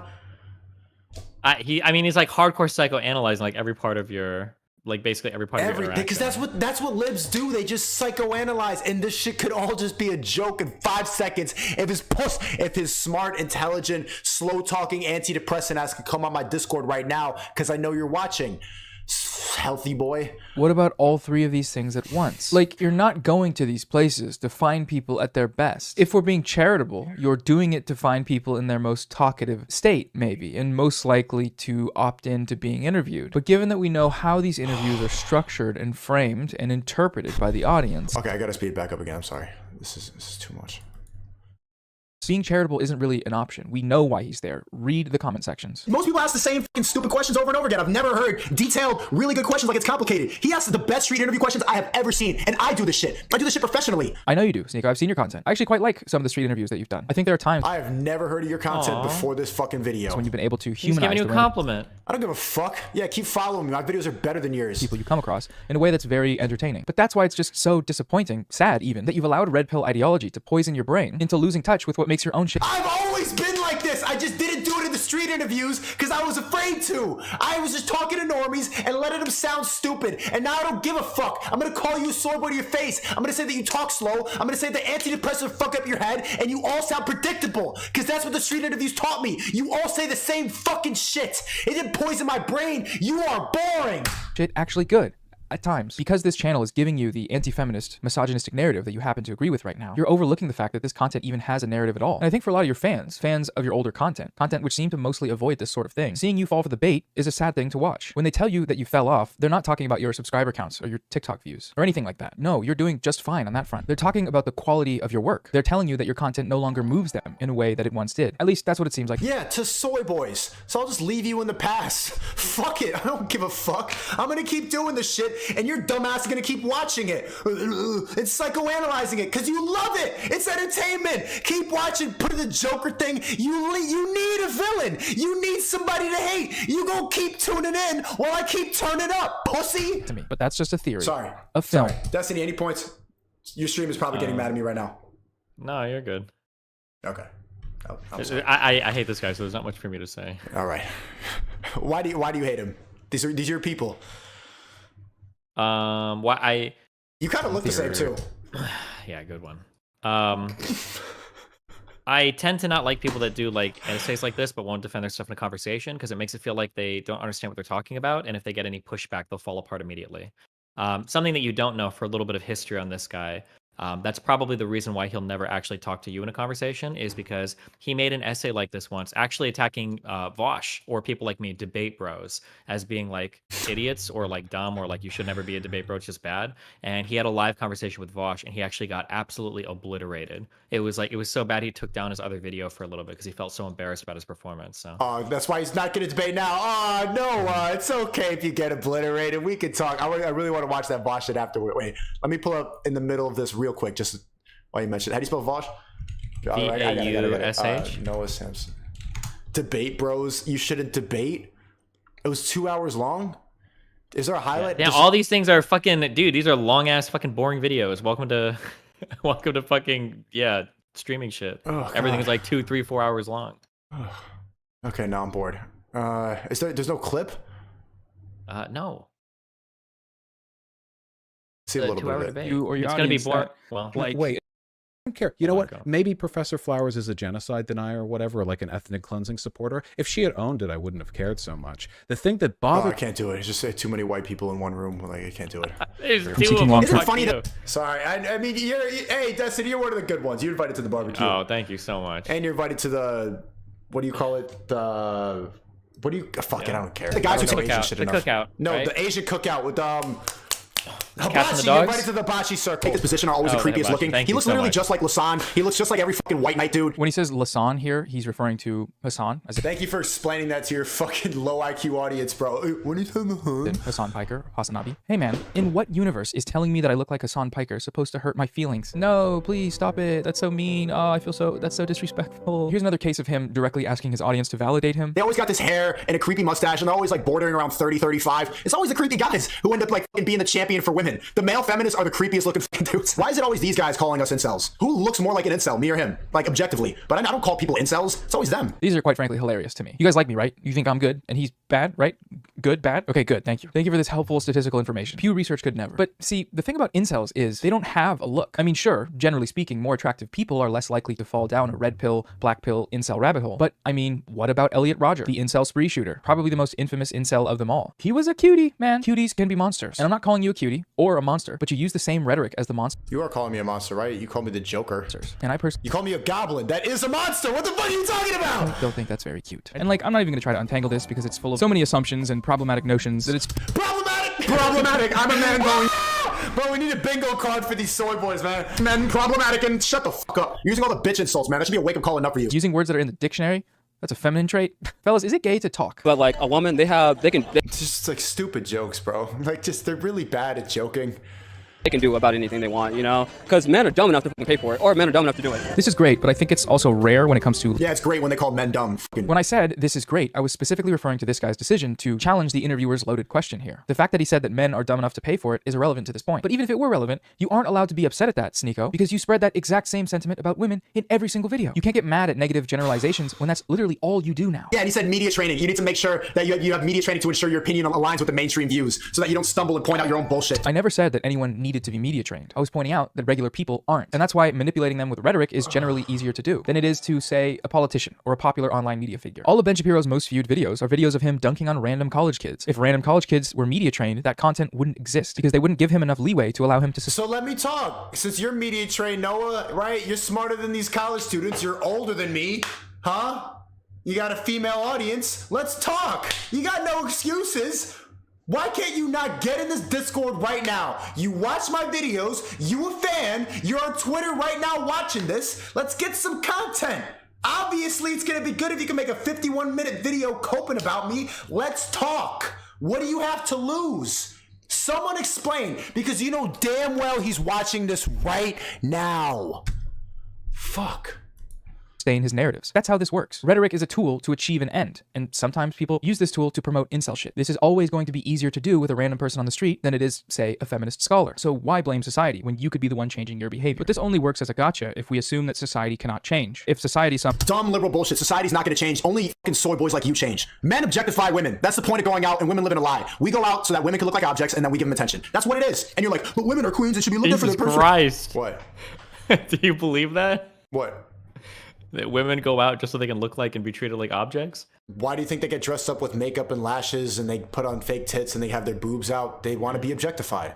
Yeah, but don't you think it's possible that like maybe people like to be like somebody can go out and look decent and Destiny, don't want to be what treated did like you a human wear being? when we went out to dinner with you and your I forgot your friends, Dan? What did you wear? You wore your merch. You were wearing sweatpants, and you just looked like you just walked outside.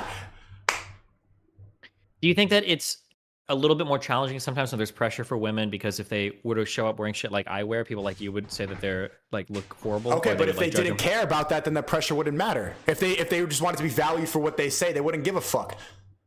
Yeah, but I don't even have to worry about something like that, right? Like I don't even have to worry about if I show up in sweatpants, is he going to judge me for not dressing up? Yeah, people are, but you don't care. Why don't you care? Because you know that doesn't matter to you, because you don't need to be an object to have value. You're you. Women need to be objectified. Do you really think that's true? How is that not true? I'm trying to... Fuck, it's late. I'm trying to think about what Yeah. No. No, wait. Okay, stop. Pause it. Okay. My issue is that you feed into the cycle and you perpetuate it, right? There are a whole host of things that we can value women for. But if you... Like, when you go out for a woman, what are you looking for when you're talking to a woman? What are the traits that you're looking for? Smart, funny. Really? Yeah, but I never find it. So they're not really better than their looks for the most part. They look. Okay, hold on. So you would encourage women to like be smarter, to be funnier. You think that would be a good thing for women to do? Yes, please try. Most Okay, women are not so then, funny. do you think it's a good thing for women to go to college? That women are going to college more than they have before and making more money and getting jobs? Or do you think it's a bad thing? I think it's a good thing. Okay, cool. All right. We're on the same page. Yeah, but we saw even on Fresh and Fit, even the college-educated ones are just professionals with their delusion. They're not ever really that much smarter or funnier. Be an object of beauty, you fucking idiot. I think the one girl in red, didn't she say, was she the one with the finished college degree in, was it business or was it econ? I don't remember. She didn't say anything the rest of the whole podcast. And then I think there was one other, that one girl you were talking to a lot, not the P one, but the other one who said she was a musician. I think she got her bachelor's in some audio engineering or something. I think those are the only two, but. Yeah, do you remember anything funny they said? Say it now. Funny? No. But I mean, like... Did they say anything smart? Towards the end of the podcast, they started to. Quote it. I think that the one girl sitting next to Fit, she was echoing some of the shit that I said at the beginning of the podcast. I appreciated that. Okay, echoing what you said. Did she say anything individual? Anything independent that showed that she was smart or funny?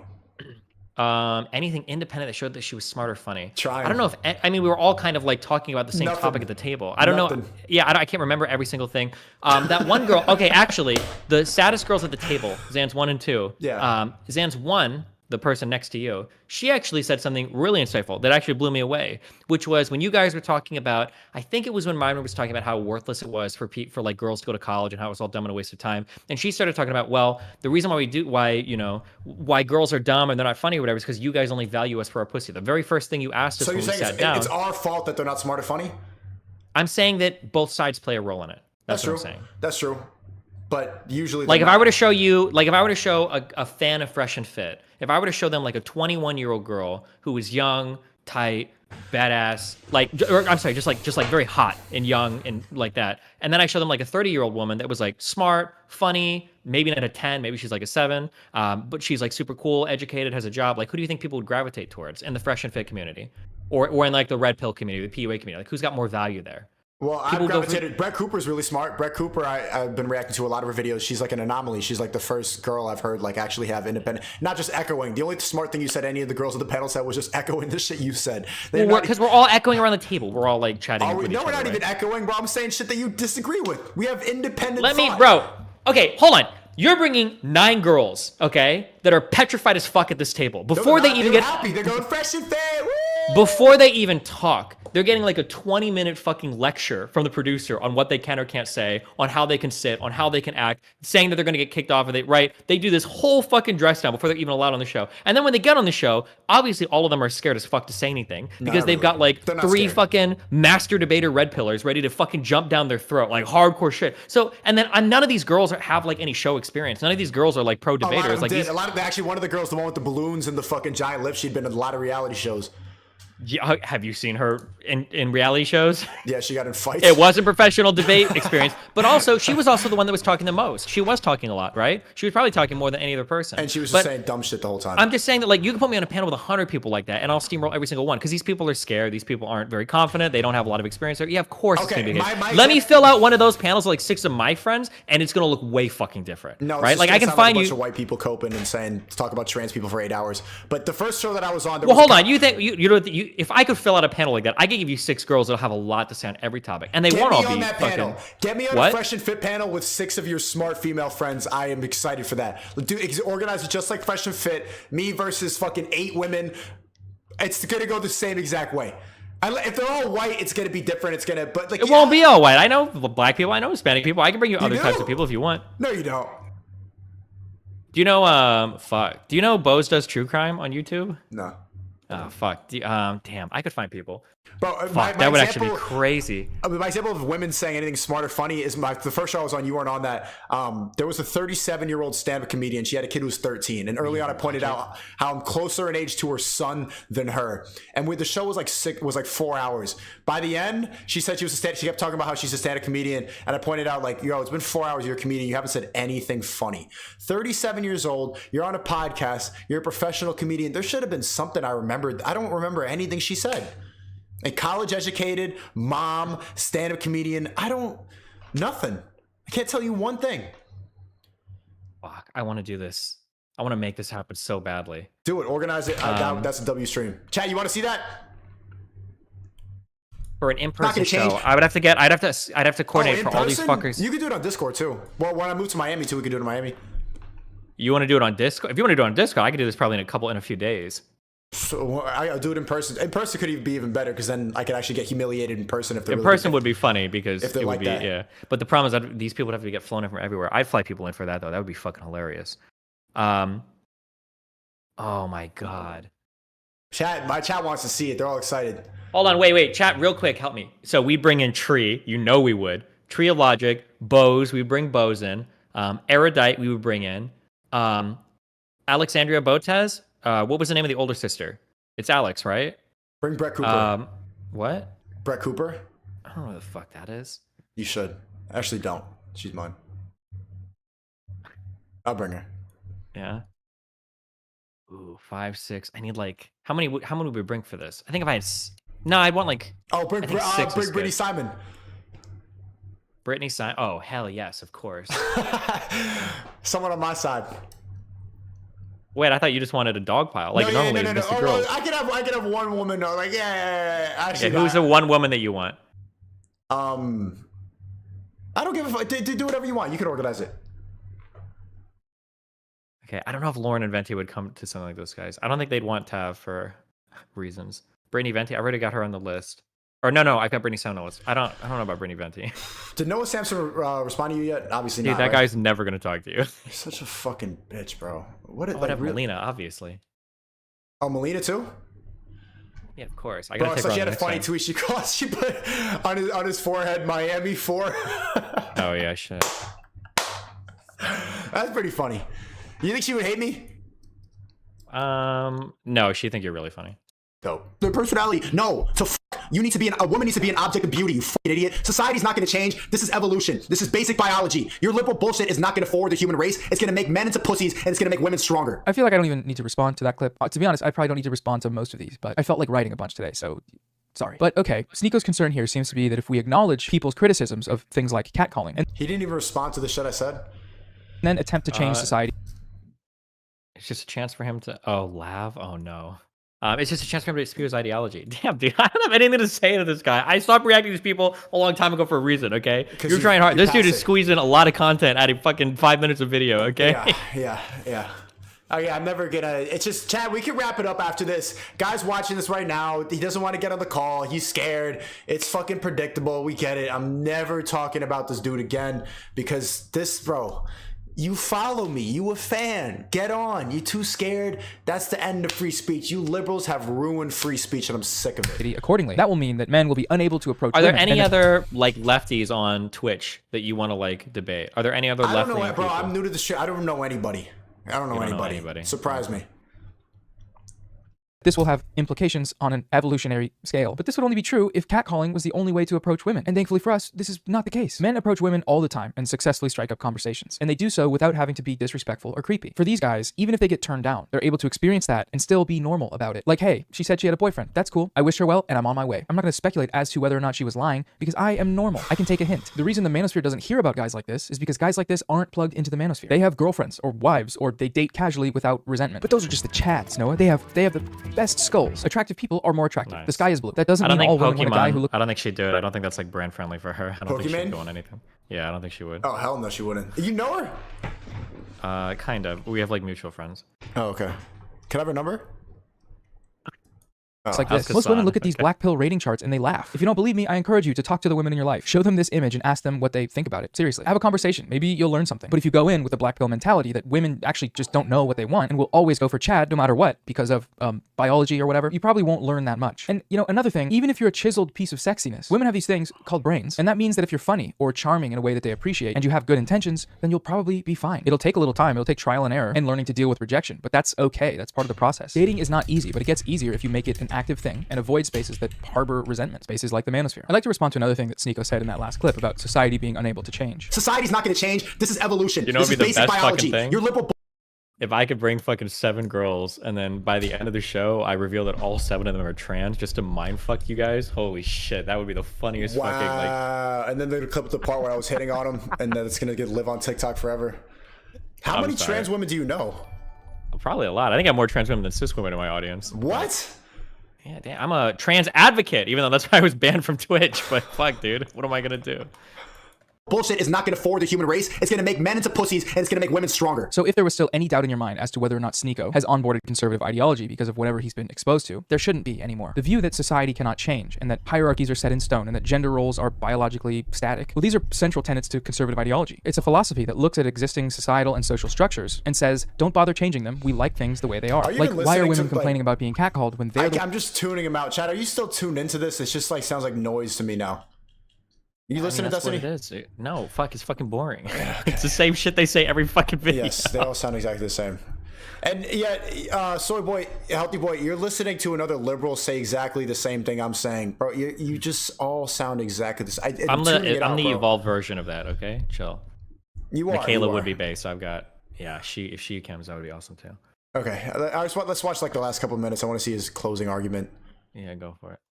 Forgive me for thinking that we don't need to do both of those things. My bad. I'll go call my mom and sisters and let them know to strap up the fatigues because it's time for some girl boss imperialism. So he closes out the video by doing more of the I'm predicting this guy's life, I'm so very smart thing. We know you're boosted up. We know what you think. We know you had BLM in your bio. You probably had he, him. I don't know when you deleted it, but you had he, him in your bio for a bit, bro. Never use the word NPC again when we know you voted for Biden. And it's still very silly. He says, we know you're boosted up, implying that getting vaccinated is only something you do if you're an NPC because conservative talking point. So we know he did. Told you. Number 5,286. He's an anti-vaxxer? Biden's based, dude. Huh? Biden's based, man. How could you hate on Biden? How could you hate on Biden? Stop You're an it. NPC. Oh Stop my it. God. Stop it. Damn, dude. Stop it. Trump literally on his way to federal prison and you're going to chauffeur that guy? Really? Okay. The billionaire guy? Stop it. Joe Biden was the poorest senator for a long time. He's like an everyman. He's like a normal dude. You're trolling, right? I'm not trolling, dude. What part of that was wrong? Biden's base. Yeah, he's base as fuck. It's my hero. Destiny's Chat, is he trolling me right now? I'm not trolling. Okay. Did you see the huge fucking bill they just passed through the Senate? What a god. What do you pass? Climate change, gun control. God, so much shit. He's a warrior. You're fucking with me. I'm not fucking with you. Okay. I voted for him. I'm gonna vote for him again if he's not dead before he runs. No way. Who could have? There's no. The best part though is when he tries to like predict that I have a video on Andrew Tate. I have a chance to chat. Like, I want to predict this guy. You think he has a video calling Andrew Tate a trafficker? He's got to have a video calling Andrew Tate problematic. And I want to figure him out because I got really tight that he started saying NPC like he knows some shit. And then when he doesn't find it, he searches for it. Let's go to his channel real quick. Oh, we know what he thinks about abortions for sure. Damn, all of his videos are debunking red pill TikTok. Where's his video calling Tate problematic? Oh, there you. It's probably in there though. There's like 30-minute videos each. There's got to be a mention calling Tate problematic. You did it in this video actually first. You played the clip of the teacher calling it problematic. It's in there. This podcast hates women, making fun of Fresh and Fit. Shout out Fresh and Fit. And then when he doesn't find it, he says, ah, well, it must be in that playlist that he made, the Manosphere deprogramming playlist. Where's the Tate video? Come on, man.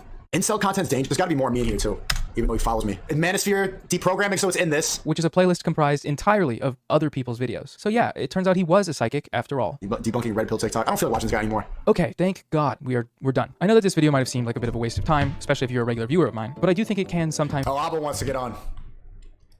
Okay, finally. This is boring. be helpful to spend time engaging with this sort of stuff and evaluating. Can you add Abba or I have to add him? I think I can add him. Hold on. All right, cool. The sorts of things that are being said, the ideas that are being spread, regardless of how ridiculous and backwards they might seem. Because unfortunately, saying... Oh, what happened? It starts a new call. Oh, okay, hold on. Hey. Hey, what's up, dude? What up, Abba? How do I sound? I sound good? I'm using the right mic technique? You sound beautiful. Yep, you sound great right now. Awesome, awesome. Yo, Abba, can I talk about that text you sent me? I'm not gonna... I don't know who it was. I said Destiny as well, so it's Destiny saw it. Okay, yeah, chat. Abba lost a guest on his show because he was in the same panel as Nick Fuentes. Are you fucking kidding me? You see how liberals, you see how you ruin free speech? You can't even talk to Abba because he was in the same call? Hold on. Okay, hold on. Now, I want to be the first to say, I'll platform and talk to anybody because that's the kind of person I am, all right? And I'll shit on Fuentes really hard when he's here, but I feel bad shit talking anybody when they're not here. But you got to understand, Fuentes is representing a radical. What does that have to do with Abba? Abba didn't even agree with anything he was saying. Yeah, I know, but like, there's gonna be some people that are uncomfortable just by virtue of... that's fucking gay. Just because you're uncomfortable doesn't mean you can't be on a show because you're uncomfortable with someone else that Abba talked to. Hold on, you have every right to not watch somebody because they make you uncomfortable. Depends on Okay, you don't have to watch Nick, but what does Abba have to do with that? He might feel like Abba. Well, I mean, that's for him to decide. That's pretty dumb. You're saying that you don't think that's dumb. Listen, all I'm gonna say is I had a co-host before that got into a lot of heat for doing a show with me because people thought that I was fucking racist or whatever, and he got a lot of emails from black people saying like, bro, when you do shows with this guy, you're like validating his platform and it like makes all black people look bad, and, you know, calling him like a fucking... Okay, and is that wrong or right? I disagree with it, but okay, it's hard. It's hard when we're talking about how people feel about things. It's not on me to tell them. It's not on me to dictate their feelings. Does that make sense? Here's what I say to people. You have every right to not watch me if I make you uncomfortable. I can't take that from you. That's fine. If something makes me uncomfortable, nothing makes me uncomfortable. But if it did, I wouldn't watch it, right? If people don't want to watch me because it makes them uncomfortable, that's fine. They have the right to do that. Is that Abba, you don't think that shit is stupid?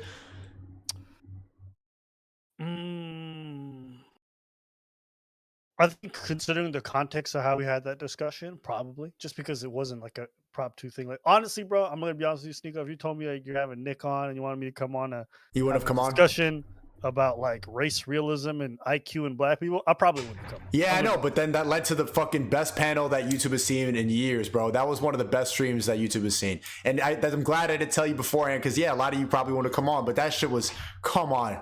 People were like... I'm going to be honest with you, Sneako. If Destiny didn't come on in like 5 minutes, I probably would have left. But that's why I brought him up to back you up. There you go. No, it's not even to back me up. Here's the thing, right? Why would you have left? What's the problem? It's just a Discord call. Here's the thing, right? If I'm just coming to chit chat with you and Jadion, and all of a sudden you invite some dude, he's talking about why Nazis are great, and this is the like scientific facts behind it. I don't know shit about what the fuck he's talking about. So I look stupid as fuck just sitting there in the corner while this guy's like, well, listen, the Jews are actually lizard people, and based off science, I can't rebut what he's saying, but I also got to sit there quietly like I'm getting cucked into a conversation about a dude talking about why I can't be like, no, that's crazy. That is crazy. Also, streaming is entertainment, and before he even came in, I asked, do you know Nick Fuentes? You said, yo, he's very funny. He's one of the most funny political streamers out there. Streaming is entertainment. No. That's not all I said. You did say that. No, You no, did no, say no, no. that. That's not. But you're just using a portion. I'll always acknowledge someone's positive points. He is a funny person, absolutely. There you go. That's but enough he's for me. also a white supremacist. And I even told Jadion. I told Jadion off the top. I said, bro, one day they're gonna write an article about you, and they'll say you were in a stream with Nick Fuentes, and it's gonna fuck up. And just a prime because I knew how crazy this man is. Okay, I didn't know to what degree because I'd seen bits and pieces, but I knew he's unhinged. Okay, But it's his birthday. You want to say happy birthday to him? Oh yeah, happy birthday to Nick. Well, Happy birthday, white supremacist. Okay, I'm gonna. If he's having chocolate cake, though, we're gonna have a problem. Let me explain. Okay, because you guys don't understand. Okay, let me explain the plight of the black man. Okay, because you guys don't get it. All right, Okay, so tell me, I'm here to explain it to you. No, but seriously. So I get emails, I read things. So this is like the impression that I get. Okay, and I can't know obviously because I'm not a black dude. But when you go into the world of entertainment, you go into YouTube. Compared to white people, there aren't that many people of color here, right? Compared to white content creators, compared to people in the space. And if you are a person of color and you find somebody that does like content that you could vibe with or whatever, that's like a cool feeling. It's a cool thing. In some ways, you get to disconnect or escape from like all the massive white shit, all the whatever that's on the rest of the internet, especially because the internet is predominantly a really white place. And when you're watching a creator that you vibe with, you think is cool, he looks like you, same color as you, and then all of a sudden he's kind of like playing footsies with a white nationalist, it can leave a really bad taste in your mouth. We're like, fuck, like part of the reason why I'm in this part of the internet is just to get away from that shit. And now I have to be here reminded of like the worst types of people that I might have personal interactions in my life. I might get called the N-word all the time in COD lobbies or on the internet. Like I see these motherfuckers and I want to be here away from that. And now just knowing that you're like actively jumping in those groups or whatever, it makes me feel a certain way about it. I'm not saying that's right or wrong. That's not for me to say. So why are you saying it? I don't care. Well, because that's the opinion that some people have. And you It's have to a be aware bad that there are going to be opinion. people in your fan base, there are going to be people that have that opinion. That's all I'm saying. And they suck. Freedom of speech is dead because of that shit, bro. We should be able to talk to That's these fine. people. And you have every right to say that. But like, just know that that's out there. That's all Yeah, I I'm know. Sneako. What? I think as a black man, it's a bit different. You know, like when Destiny goes out and fucks up, it's like Destiny fucked up on national top. When we fuck up, it's like niggas look bad.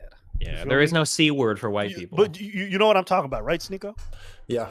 Like we don't have the luxury of just being individuals. Like irrespective of however you feel about it. Like if I look crazy on television, my mom getting upset because she's like, "Yo, why are you making us And look it's bad?" wrong. Like, And that's wrong. And you should move past that. You shouldn't let that change what you say. You should be able to navigate because around that. no, because at the end of the day, I do care. I do care about issues within our communities. I do care. That to me it matters, right? So when I'm out here, yes, to some degree, I'm managing my own individuality, absolutely. But I recognize I just can't escape that. I can't escape the fact that to the larger group, it matters to them. So I do try to be mindful of that to some degree. I'm not going to be out here just rubbing hands with Trump and be like, man, this nigga kind of cool. Like, no, I'm not going to fuck with him like that. That's me personally, right? There's just some folks who I don't want to. You weren't shaking his hand. You were in a call and disagreeing with him. It was right. Which is why I don't feel bad about what it is. It's not like I came on there and I was cooning up to So him let me and I guess, was you just were like, getting well, messages you know, from people- white supremacists aren't so bad. Like I wasn't up here acting crazy or like kissing his ass, but I'm not going to front with you. If you had edited it, for example, to make it look that way, I would have looked at you crazy. You know what I'm saying? I don't do that, bro. You know I know you don't. I know you don't. But you understand, like, just the optics of it. I would never want that. I'm guessing you got messages from people afterwards saying like, "Oh, you should have done better. How you gonna let that white supremacist talk like that?" Right? Is that what happened? No. Listen, let me tell you, I'm not ashamed of my presence on that podcast. I don't feel bad about it. But is that what happened? Did people message you saying that? That what? That you're like, oh man, how you gonna let that white supremacist walk all over you like that? You were being quiet in the corner. I mean, honestly, it wasn't that bad. Like there was one person who messaged me like that. It wasn't. I saw comments in the comment sections, but I didn't really care. Like it's not a thing to me because I'm not ashamed of how I went through that podcast and how I conducted myself. But I'm just trying to explain to you why I understand some people being upset by it. You get what I'm saying? I don't agree with them. And I don't care. If Okay, we get it. I'm You not guys are ashamed. really empathetic. You have feelings, but you also disagree with it. All right, but we should go for the truth. Like facts over feelings. If they feel that way, fine. But it's bullshit. And let's just have conversations. Yeah. I wanted to ask you guys this because I was just thinking about this while I was watching Noah Samson. Is it just me or like do all these libs have zero charisma? Very all slow. liberal, like the lib creators, like the left leaning creators, like vast majority of them have zero charisma. They're nothing about like the way that they look, the way that they seem to live their life is like very endearing or like inspires people in terms of like drawing them in. They're not funny generally most of the time. No. And their personality is kind of like oatmeal. You know what I mean? Like Noah Samson, a lot of these other dudes, like, it's oatmeal. Am I crazy for saying that? You're right. But you're also saying that in a call with Destiny, who's omni-liberal. But Destiny's one of the good guys, right? Thanks, I try. I mean, originally that was one of my draws, was that I had a more bombastic personality than a lot of those other people. Damn, but I mean, Noah look where that Samson. got Even me. Abba went at you. Like, I don't know. How is he going to respond to that? Is he just going to ignore it? He's probably going to ignore it. But you're right. It's very slow. It's very antidepressant, very therapy sounding, slow. But hold up. You know what makes Destiny base? And this is like probably the real thing. I don't think Destiny has that much charisma, to be honest with you. But Fuck you. Damn. Hey, listen, I'll say it. But He's wrong. what He's is jealous. really appealing about him is that he'll say what he honestly thinks, irrespective of the consequences, whether it upsets left-leaning people or right-leaning. And when someone has that kind of authenticity, that can be very endearing. That's my perspective of Destiny. I don't think Destiny has like that Fuentes, tongue of cheek skill. You know what I mean? Where a gift of gab, for example, where Fuentes can draw you in because he's funny and charismatic in that sense, and he can make a lot of people seem like kind of like Trump in a way. But he has authenticity on his side, which I think is great. A lot of these lefty YouTubers, they don't have the authenticity, they don't have the charisma. They just lean on one side, and so I think it draws people in. But I'm wondering, why is there such a pattern like that? If you guys do agree that pattern exists. Because I mean, I can tell you, as is somebody that used to wrong. be more charismatic than both you fucking losers combined, okay? Yeah. The reason is because we can't joke about fucking anything anymore, all right? Okay, You can okay, find some wild shit about me on YouTube. Whose fault is it all that we right? can't joke about 6 or anything 7 years anymore? ago, there's some wild shit, all right? But the thing is, when you've made it illegal to joke about literally every fucking possible thing, yeah, shit gets Destiny, fucking whose dry, fault okay? is it? Whose fault is it that you can't joke about anything? The Right or fault left? is people. I can't blame you because I don't know you. No, but the right fault, or left? Right or left people? it's everybody's fault. It's right. People on the right. Yeah. You know Yeah. why? I You know got why? you. I can tell Go you ahead. why. I can tell Okay. you why. Because Yeah. not you, okay, but you motherfuckers on the right, not you, but motherfuckers on the right took shit too fucking seriously. Okay? Shit was funny back in the day when we were calling each other racial slurs because we were all fucking weird kids on the internet. But it's not funny when people are out fucking murdering people in restaurants in Buffalo because they're trying to do like the fucking black genocide. All right? It was funny when you make fun of people's religion on the internet, but it's not funny when people walk into a fucking mosque in New Zealand and shoot and kill fucking 30 people because they think they're being replaced by brown people. It was funny when it was jokes on the internet, but then it got invaded by people who weren't joking anymore. And now we have to be fucking careful about everything we say because we don't know when the next Elliot Rodgers is about to go out and fucking stab to death some girl because she didn't suck his dick. Okay, that's why it's not fun anymore. Every single thing that Jim Jeffries is a really good Australian comedian, is a good fucking skit on this. Everything that used to be fun ends up not being fun because some fucking loser shows up and he fucks it up for everybody. And that's just how it goes. Yo, listen. I'm not even gonna lie. Sneako, I was with you at the beginning, but Destiny won me over with that argument. I'm not gonna lie. He made sense. Okay, so see, that's that. I'm you know, channeling it's- that Fuentes it's charisma. information overload. It's social media. It's the fact that liberals can't handle information. They read so much shit online, and they feed it and they play into your empathy. And that was the government's manipulation of empathy. And that's usually liberal people. Nothing changed. There's always been terrible events going on, but liberals just can't handle information. And it's came with the rise of the phone. You can't read stuff, so you get hurt, so we censor everything. The internet used to be wild, and then as it became more and more integrated with our lives, more information started hitting people's brains, and you can't handle it. Yeah, but hold on, wait, hold on. ahead. Okay, I'm just gonna do There's one always thing. been shootings. There's always been war. There's always Word been chill. famine. Yeah, word chill. Okay, I'll do one personal attack, and that's it for the night. Because I'm trying to be nice. Okay, but nobody can handle the information overload on the internet. Okay, like you, for instance, and I know this because my chat was linking a stream while you were watching something about the Federal Reserve. You have really strong opinions on the Federal Reserve and how it's fucking up the U.S. currency, but I don't think you could explain the basics of how like central banking works. But you have really strong opinions that inflation is bad and we printed 80% of our dollars since 2020 and all of that is horrible, but you don't even know the basics of how it works. Everybody's information overloaded. Everybody's being yanked around to believe some crazy shit by somebody else. That's not unique to liberals. It happens just as much to conservatives, to anybody that spends a lot of time on the internet, I think. What does that have to do with being sensitive? It doesn't have to be being sensitive. You just gave the explanation that we're being information Yes, overloaded information and liberals can't overload handle has it. And I'm affected liberals. telling you nobody can handle it, right? It might be liberals freaking out because somebody called I somebody can the handle N-word, it. but it might be conservatives freaking out because they're like, there's biolabs in Ukraine. There's biolabs all over What the does world, me not motherfucker. understanding the central banking system have to do with information overload? Because what I'm saying is people will take some piece of news and they'll believe it without knowing any of the underlying stuff. Conservatives and liberals both do that. Everybody does that. That's like the human condition. That's not unique to one side of the political aisle. But people on the right are capable of debate and being wrong. Liberals can't even talk. They call you debate bros. People on the right don't debate. That's not true. You might see some of them do it, but Here I Steven am Crowder's right not. now. Hold on, Steven Crowder's not debating. Steven Ben Crowder Shapiro's. debates. No, they don't. All Who does the he time. debate? He debates college students. He debates the. Hold on. Destiny, I got go. slide on this. You don't feel as though right wingers are far more open to having discourse publicly than left leaning people? There's a certain threshold on YouTube channel where everybody stops debating, and that includes right wingers, right? Hold up, I'm gonna push back there because I would even see Shapiro open dialogue with people that come to students to open forums. I think most of the right wing conservative people I've seen who have large followings will open it up so that they can take questions. I would argue that.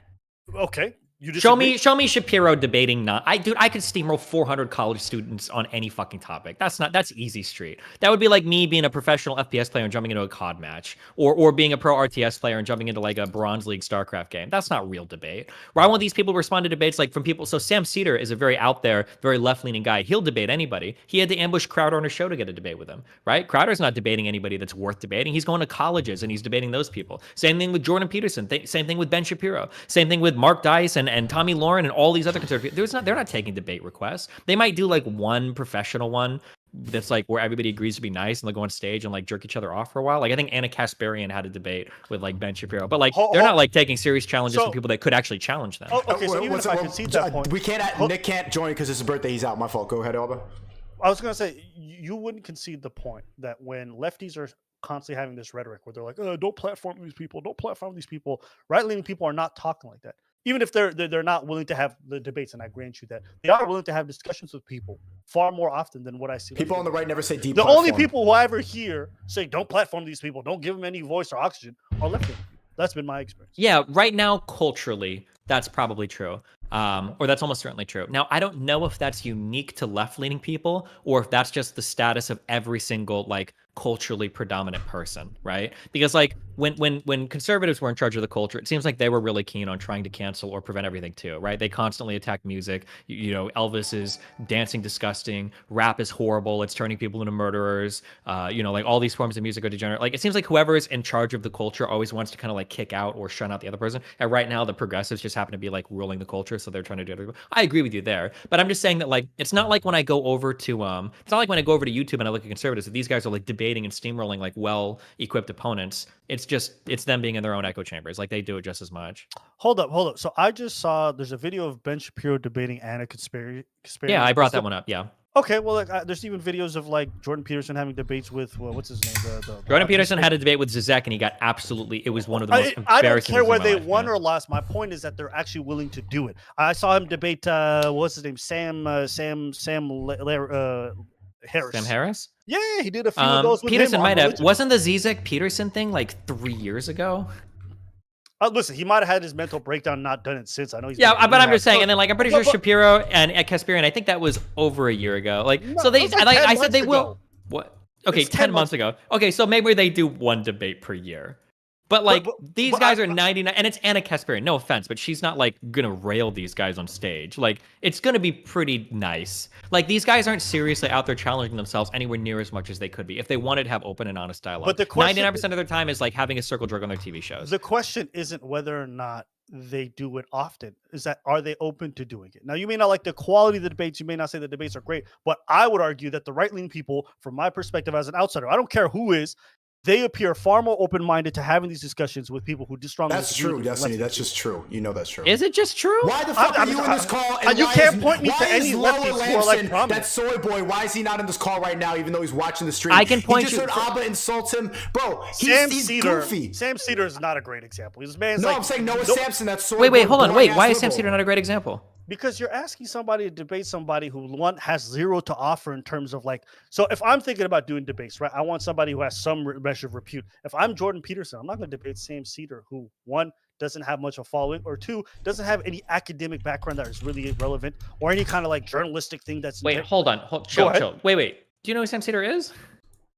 Last I checked, he's a YouTube political commentator. Unless Yeah, I'm unaware. okay, I might so- be unaware. So I might be unaware. So I'll concede. Yeah, that's okay. So the majority report is okay. They get like 5 to 10 million views a month on YouTube, and Sam Cedar's got a pretty long history in media. He's a pretty smart dude. Sam Cedar's not like a nobody. Like his whole career is in like media and shit. Okay, So- outside of Sam Cedar, give me another example. Cenk Uyghur from the Young Turks, he seems pretty hungry to debate pretty often. I think AOC, wasn't she trying to debate was it Katie Porter or was it Marjorie Taylor Greene? I think she was reaching out to have a debate. I don't think that ever happened. But hold up. So SNEAKO has had plenty of debates with conservatives. If I Google smaller ones, like okay, but that's not the point. Are there right wingers who are willing to have conversations? And there's plenty of them who are. Well, sure, but I'm giving you left wingers that are willing to have conversations. Yeah, too. it's like 2 guys. David Pakman will have debates with these people. He's gone on to a lot of these shows. Zizek is obviously clearly able to. He's willing to do it. I'm just saying, I'm not trying to point to like left is better than right or right is better than left. I'm just saying that like once you hit a certain subscriber count, it's in your interest to just never debate anymore. Like maybe you'll have one per year with another famous person, but otherwise you're not like seriously challenging yourself. 99% of your time is going to be spent in an echo chamber. And that's true of left and right people when they hit a certain subscriber count. Okay. That's why if I ask you like who is like Ben Shapiro debated that's challenging, you can give me one example in the past like 5 years, right? What was that? You can, like if I ask for like Ben Shapiro, Jordan Peterson, like these people have all had like one serious debate in the past like 1 to 5 years, right? Well, I mean that's not true. They've had multiple in the last 5 years, but that's not the point I'm trying to make. But from my perspective, just on the outside looking at it. Oh, sorry. Hold on. He wants to just talk over you while you're. Who are you trying to add? Who are you trying to add? Oh no. No. Who are you trying to add? Oh Seriously. no. It's Grayson, I think. Is it Grayson? Wait, which one? Nick Fuentes? Oh my god. Right after fucking Abba is getting emails about it, you're gonna see Sneako, what are we doing right now? Nah, bro, we did that yesterday. I'm not doing this shit again, bro. I'm gonna get a drink while you guys fight this one out. Hold on. Okay, well, like yesterday was fine. I'm not gonna try to overdo it. Now it's just oversaturation of this thing. Okay, then but I want to have him on. The chat's been spamming him. They love him. All right. I'll let you guys have your thing, man. All right, run away. Have fun.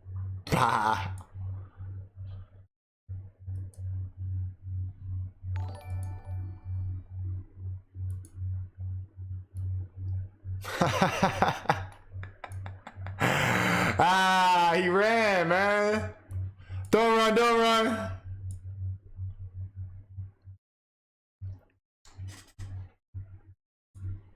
I was so muted.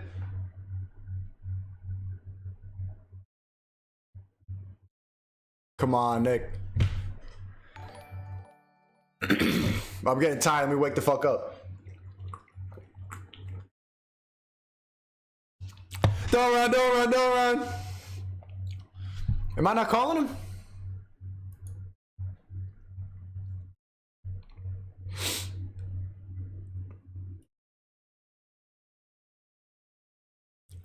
Nick!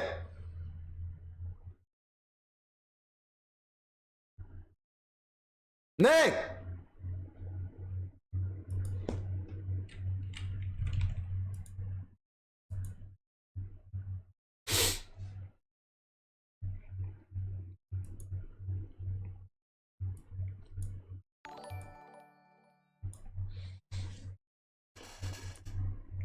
Yo, what do you think about that, chat? Abba couldn't handle the Fuentes?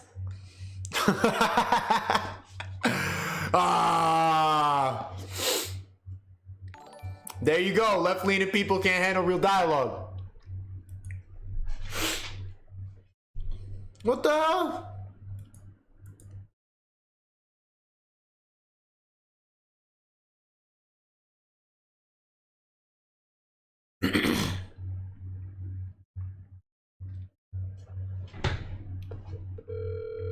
I don't know what's happening. He's not joining. Did Abba just leave? Yeah, Abba dipped, man. Can't handle. Oh. There you go. Libs can't handle the truth. Is he a lib now? Yep. He ran away from the fucking Discord call. Come on, Nick.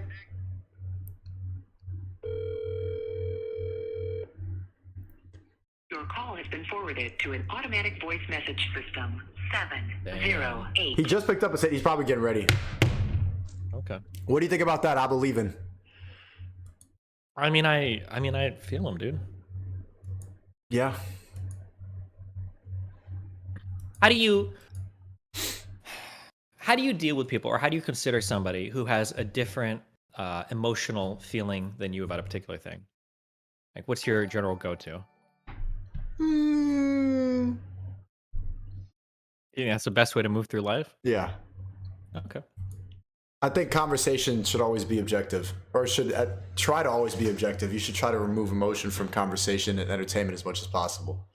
you think that's realistic for everybody? It should be. It's not realistic. Most people can't handle it, but most people should try to handle the truth. That's why I go, So instead of like having, oh, I get why you're such a sad boy, we should just make fun of them until they realize their errors. Just that fucking Noah Samson guy. Like, instead of having empathy for the fact that he can't handle a conversation, I'm just going to make fun of him. And you don't think it's fair that anybody has an emotional reaction to anything ever? Everybody just needs to you can have an emotional reaction, but if you make a 50-minute reaction video about me and you too scared... No one's talking about a 50-minute reaction video. We're talking about a black dude that feels uncomfortable watching ABBA because he's chilling with a white nationalist. You think that dude is okay? Is it fair for him to have that response? No, it's not, because ABBA didn't agree with him. You should be able to... Yeah, but then the guy doesn't have to watch him. He's not forced to watch him, right? No, that guy was supposed to get on ABBA's show, and he didn't want to because ABBA was in the same call as Nick. Was it a guy going on ABBA's show, or was it just a fan that emailed him? It was a guest saying, I'm not going to go on... yeah, it was a guest saying, I'm not going to go on your show anymore. Okay, ABBA texted me too, bring me in. ABBA wanted to come in. I have a panel, and you don't like somebody, you got to dip. How was ABBA going to go say that shit about... Oh man, he was just... Wait, ABBA wants to come into this? No, he was in this. He texted me saying, bring me in, and then leaves when he doesn't like a guest. I don't know, man. Oh. It's just a panel. It's just streaming. Come on, where'd he go? Damn, man. My chat loves Nick, man.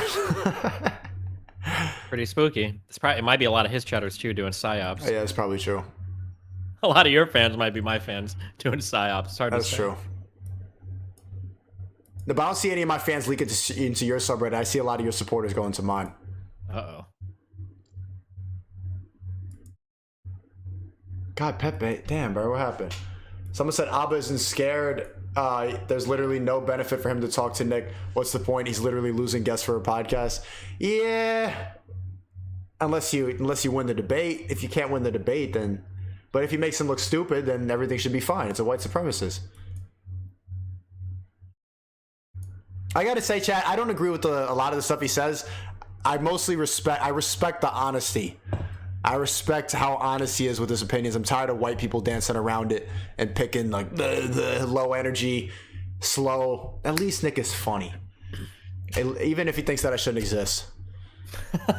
Even he thinks my existence is degenerate. All right, that's fair. Hey, happy birthday, God, that Nick. outfit. What? I was in bed, all right? How was your birthday? I was good. Thanks for asking. You're dressed like a Trump supporter. You look like a white supremacist right now. Well, hey, I had my Donda Dove hoodie on, but it looked kind of ridiculous on stream. So I was like, I gotta get this off. So I threw this on. I threw this little number on instead. Relax, all right? It's midnight. Happy birthday again. What'd you do for your birthday? I went out to dinner with my parents, and had cake and coffee. Cute. And that's it. Yeah. Did you see Abba was in here and he ran? Oh really? Because I'm coming on? Yep. He texted me 20 minutes ago saying bring me in, and that. Well, he did say beforehand that he wouldn't be in a call with you again. But I understand. But I guess. Yeah, I'm sick of that personally. I like having free speech. Yeah, me too. I think it's based. Hey, Destiny, a lot of the people said Nick won the debate between you two yesterday. Especially the comment section, the reflection says that Nick won. Even I did a poll during it. You think 60, yeah. I mean, I did a poll. 60% of my audience said Nick, even though he's a racist white supremacist. 60% said he won. And the comments right now, they're like, yeah, a lot of them are big Nick supporters. I'm not going to lie. I won because Destiny's bad faith tactics, he brought him back out again. Me and Destiny, years ago we used to debate viciously, and he would use these kind of like shitty bad faith tactics. He just said that to me. He just brought up, we were talking about free speech, and he just brought in like, oh, but you don't know anything about the central banking system. Like, what does that have to do with free speech? That is what it is. It's it works. Hold on. What? Wait. So to be clear, the reason why I brought that up is because you said that libs are information overloaded. And like they're just like taking things without like contextualizing. They don't understand what they're saying, right? No, and I was that's showing not what you. I said. That's not what I said. What were you talking about? Information overload. I'm talking about libs see a bunch of information and they get, and that they're the ones perpetuating the mask, Yeah. perpetuating the jab. They get manipulated with empathy because of information overload. Your I agree. To And the what banking system is not a fair comparison because it doesn't have to. Yes, I don't know everything about the Federal Reserve and the central banking system. I'm trying to learn more, but I'm not getting too offended by information. Libs are. That's your people. That's not a fair comparison. That was a sneaky rat debate tactic, and I wanted to pull out the rat, but Nick wasn't here. Hey, now he's here. Hold on. So you're not trying to learn anything about the central bank. You're being yanked around just like you say libs. No, are. I am trying to learn. That's why I'm watching these videos. I'm trying to learn more. That's not teaching you anything about the central bank. Well, even it's teaching you conspiracy theory. Didn't I text you earlier today? Like, I want to learn more. I want to be more high IQ. I want to be fast talking. I understand that, but I'm trying to. I want to educate myself more. If I wanted to learn about a topic like the moon landing, would I go on YouTube and look up moon landing conspiracy to learn about the moon landing? No, I would look at many different sources, and I've already heard what the government says about the moon landing. So now I'm hearing an alternate source. But you're watching pretty abstract videos about conspiracies related to the Federal Reserve, but you don't even have a basic understanding of what the Federal Reserve is. That's what I'm saying. So I'm saying you're being yanked. It's a private institution that prints money. How? Why? For what? For currency. It just prints money and puts it into the U.S. economy, or what? Like, what's the relationship? To what? To the U.S. economy. How does the Federal Reserve relate to the? How does the Federal Reserve relate to the U.S. Treasury? How did they decide to print money? Why did they print money? Tell me. No. They choose how much money they want to print. I know that the Supreme Court has a limitation on how much money they can print, and every year, no, hold on, no. It's not. No. So the Supreme Court doesn't. There's a congressional limit in terms of that gets raised when we talk about the debt ceiling, but that's not a limit on money printed. That's a limit on how much the federal government can borrow. What's your point? Why are you saying I'm just saying that if you're trying to get educated on something, then you can go and like literally just read the Wikipedia. But you're not. You're looking for conspiracy videos. Hold on. Wait. I'm just hold on. Wikipedia is owned by the government. Let me just finish my thing. I'm just pointing out the hypocrisy between you saying liberals are being yanked around and are being confused and frightened by videos when you're literally looking at Federal Reserve videos going, oh my God, 80% of dollars printed in the past 3 years. Like, and you don't even know what like QE is. You don't even know what fucking inflation means. Like, you're like, but I'm saying you're being yanked around. Inflation means others are being. What do you? It's the change of the value of the dollar. Change of value how? How do you measure the change? What's the difference between the CPI or the PPP? Right? Like these are all like terms. If more money is in circulation, then inflation goes up. Like I'm just saying. I'm saying that you're trying to liberal me now because you know more about this stuff. But what does it have to do with liberals getting offended by information? Hold on. I'm not getting offended, and I'm able to have open conversation just because I'm trying to learn. It has nothing to do with free speech. This is more rat tactics, man.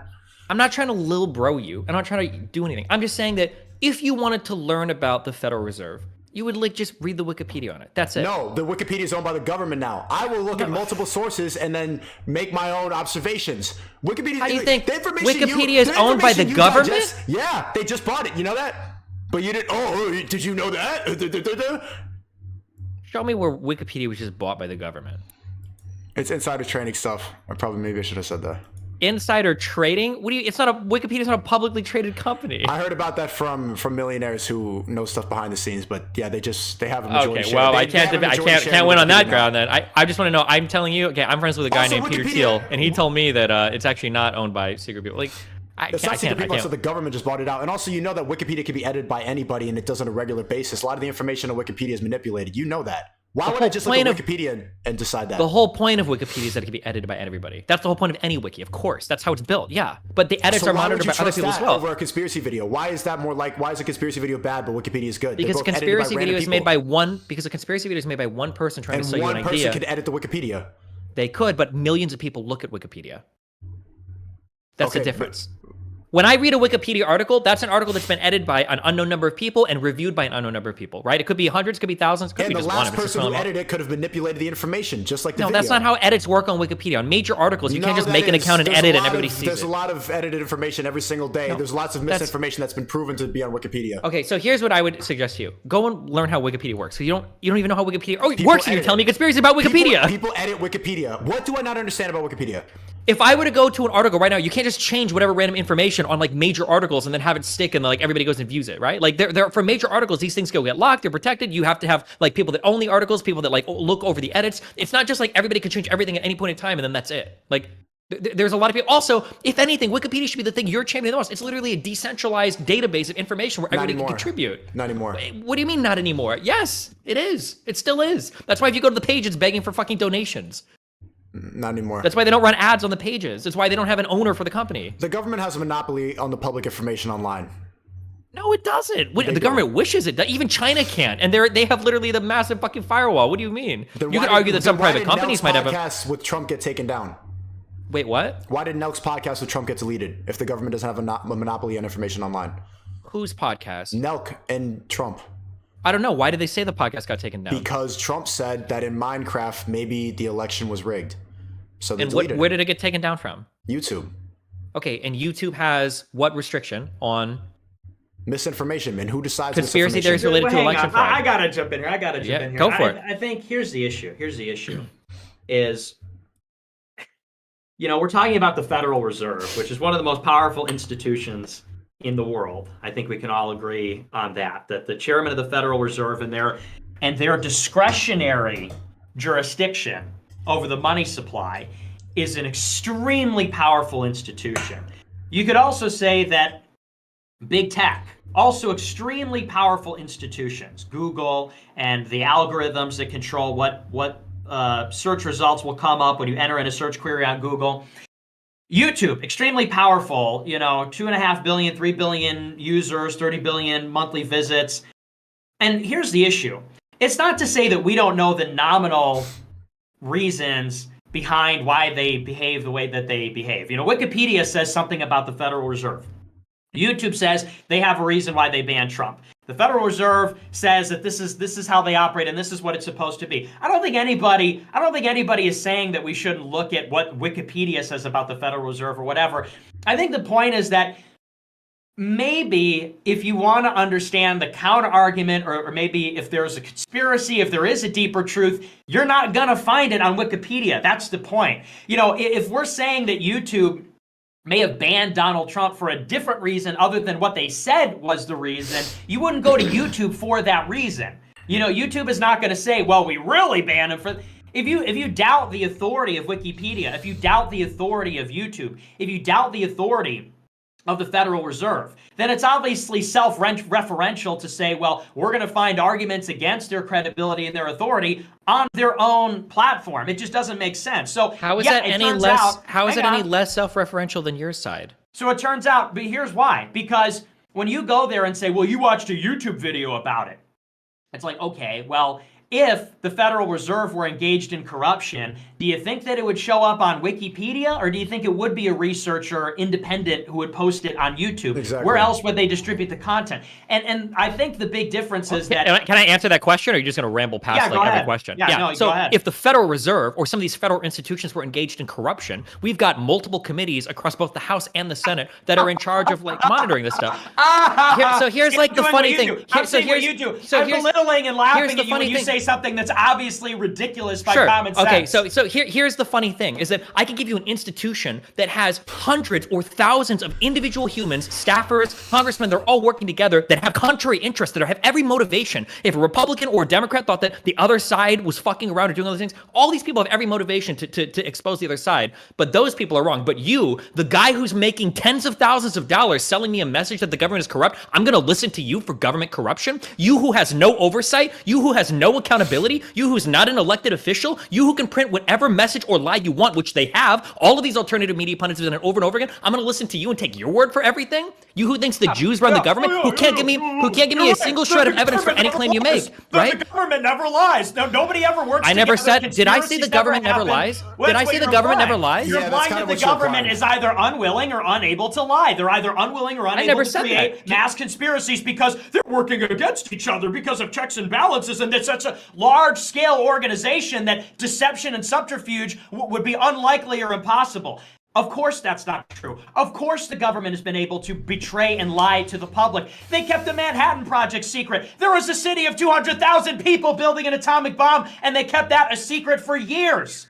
Against spies, against the general public, they kept a conspiracy that Franklin Roosevelt was in a fucking wheelchair. And you could say, oh, it was the 40s, and it was a different media environment. But the point is, the government is able to concoct conspiracies. They come up with, they're engaged in information warfare all the time, and they say that. If you read the papers from the Atlantic Council, policy papers from the Atlantic Council or from NATO, or if you read the policy papers that come from the State Department, they talk about narrative warfare. They talk about engaging in information warfare, and they don't describe it in exactly those terms, but they talk about controlling the dominant political consensus, political narrative in the country for purposes of national security and for purposes of diplomacy abroad. So I mean, it's just like, will you acknowledge that the government is able to keep secrets and lie, or do you think that they're not able to do that? No, really? Absolutely not. What about the Gulf So of Tonkin? an individual, How How are you saying that, Destiny? What about the Gulf of Tonkin resolution? Let me know when I can talk, and I'll tell you. Okay? Go ahead. Yeah. So when you want to talk about the Manhattan Project, if you want to compare stuff that we worked on in the 30s and 40s to today, where every single motherfucker has a cell phone in every single room in the United States, those are two entirely different things. At one point in time, was it possible to coordinate a lot of people and keep a secret? Yeah, of course. But today, you've got Iranian nuclear reactors blowing up because viruses are spreading into rooms that aren't even supposed to be connected to the fucking internet, right? That's what Stuxnet was. The idea that today we don't have an unprecedented insight into every single part of the government, into every single fucking person's life is insane. You want to compare it to the 1940s? I've got fucking text messages from Peter Strzok, somebody working on a small council of people working with Mueller to do an investigation. I'm seeing his text messages in front of Congress, and people are mad because they're accusing him of impropriety, right? That's the level of insight that we have today into these organizations. If you want to pretend like we have the same insight now that we did 80 years ago, you're fucking delusional. If you want to ask me 80 years ago, do you think we could have hid large projects from the American public? Yeah, sure, but everybody didn't have a 1984 Big Brother cell phone in their pocket to record every single thing. You know this because there's audio leaked of you saying dumb shit that never would have happened in the 30s or 40s, right? Nobody would have known dumb jokes that you made to your friends in the 30s, 40s, 50s, 60s, 70s, 80s, 90s. Nowadays, everybody's got a cell phone in their pocket that's more powerful than the rocket that we sent on the moon, and you're trying to pretend that the information that we have available to us didn't change? That's the dumbest fucking thing I've ever heard in my life. Yeah, okay, well, you could talk really fast, but you've just said that you think the government is unable to lie, and I think that is really the crux of the debate. I didn't say the government is unable to lie. That's literally what you just said. You said that because of modern technology, because of unprecedented insight that didn't exist 80 years ago, now the government is unable to create these large-scale deceptions. That's what you just got done saying. That's what I said. Okay, Large-scale deceptions. And once again, you can talk really fast, but that's the crux of the debate. I think the government can lie. You don't think they can. The government has lied. It's been proven. They lied under oath but Congress has oversight. James Clapper is under oath said in a hearing in Congress that the NSA is not engaged in large-scale data collection, and then they were, because Edward Snowden leaked it. Now, you could say, oh, well, the capability of Edward Snowden to leak something proves that government can't keep secrets. What about all the secrets where there isn't an Edward Snowden? They chase Edward Snowden to the ends of the earth. He escaped to Russia, the only country that could give him asylum, effective asylum, where the CIA can't kill him because Russia's protecting him with the Russian national security apparatus. But they extradited Julian Assange for publishing those secrets, and they're fucking torturing him on an airplane probably somewhere. So don't tell me, oh, the government can't keep secrets. TWA 800 in 1996 was shot down by a fucking missile. 250 eyewitnesses saw it. They found residue from a missile on wreckage of the plane. And when CBS got a hold of it, the feds came in and said, that's evidence, we're confiscating it, and by the way, you're going to jail for taking a piece of evidence away from a crime scene. And then all the news media aired an animation which was created by the government that said, oh, all those 250 people that said it was a missile, what they really saw was the plane exploding and falling down. It was an optical illusion. And then it just went away. But it's well documented that, and there's a million things like that. The OK City bombing, the JFK assassination, 9/11, all day long. All of those things were conspiracies. All of those things were fake. The 9/11, the JFK. How is that all not mass? I'm curious. Do you think we landed on the moon? I'm trying to get a gauge of where we're at here. Do you think that was the thing that happened? I don't know. I haven't researched. I don't think we did. You don't. Okay, so neither of you have strong opinions. I already know Nick doesn't think dinosaurs are real, right? Well, I don't know. I'm not an archaeologist. But I don't know. I don't know if I believe that 100%. I've said I've joked around. We are getting an. Hold on, Destiny. It's pretty stupid to just debunk all of this by saying it's crazy conspiracy theorists. When we really look into all this stuff, it's pretty obvious that the government has been mass deceiving people for decades. You might get a department in the government that tries to be deceitful. You might get people. The government is the government. You just don't know what you're talking about when you say that. The government is comprised of 3 different branches, and under each of these, well, except for the Supreme Court, there are tons of different agencies that operate with a ton of different ways. Do you right? trust? So there's which one is good? You have to understand there's a difference between saying the FBI or the NSA is keeping a secret versus the entire government is keeping a secret. These two things, they're all the same. They're part of the same system. The system that you trust so I much. gotta think for a second on how, because if you just don't know, I don't even know how to bridge that. The NSA is not part of the government?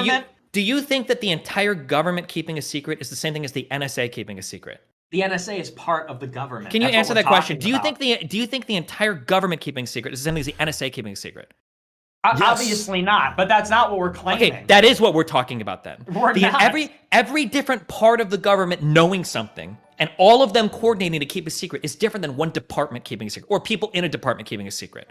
That's the whole reason why most of these conspiracy theories, that's why these conspiracy theories generally fall apart, is because usually they require the coordination of hundreds or thousands or tens of thousands of people across different agencies, sometimes across different countries. That's a lot different than a few people in the NSA keeping a secret. Fundamentally, if you want to come here and tell me, if you want to come here and you want to tell me, hey, I think that the NSA or the CIA or the FBI, I think that they have a secret or they're keeping a secret from the American people or whatever, that's possible. The CIA, the CIA for sure, the NSA for sure, the FBI for sure. But if you want to come and you want to say something like all of the intelligence agencies together and Congress have come together and they're keeping secrets, that just shows that you have a fundamental misunderstanding of how any of the government operates. And I would encourage you to talk to anybody that's actually held a job or at least a fucking security clearance for any of these places, because they don't cooperate. I got people jobs in the administration. People don't. This guy in the State Department recommended this book to me. That's great, nice. These the agencies do not have that level of cooperation or penetration into the other agencies. It's fundamentally just not how they operate. Well, first of all, you need to take the red pill. Second of all, here's the thing, okay? First of all, you start by saying, the government...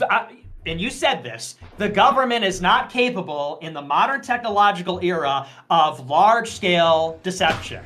Now you're saying, well, saying the whole government, that's different than saying a part of the government, like the intelligence part of the government, which would be tasked with doing that.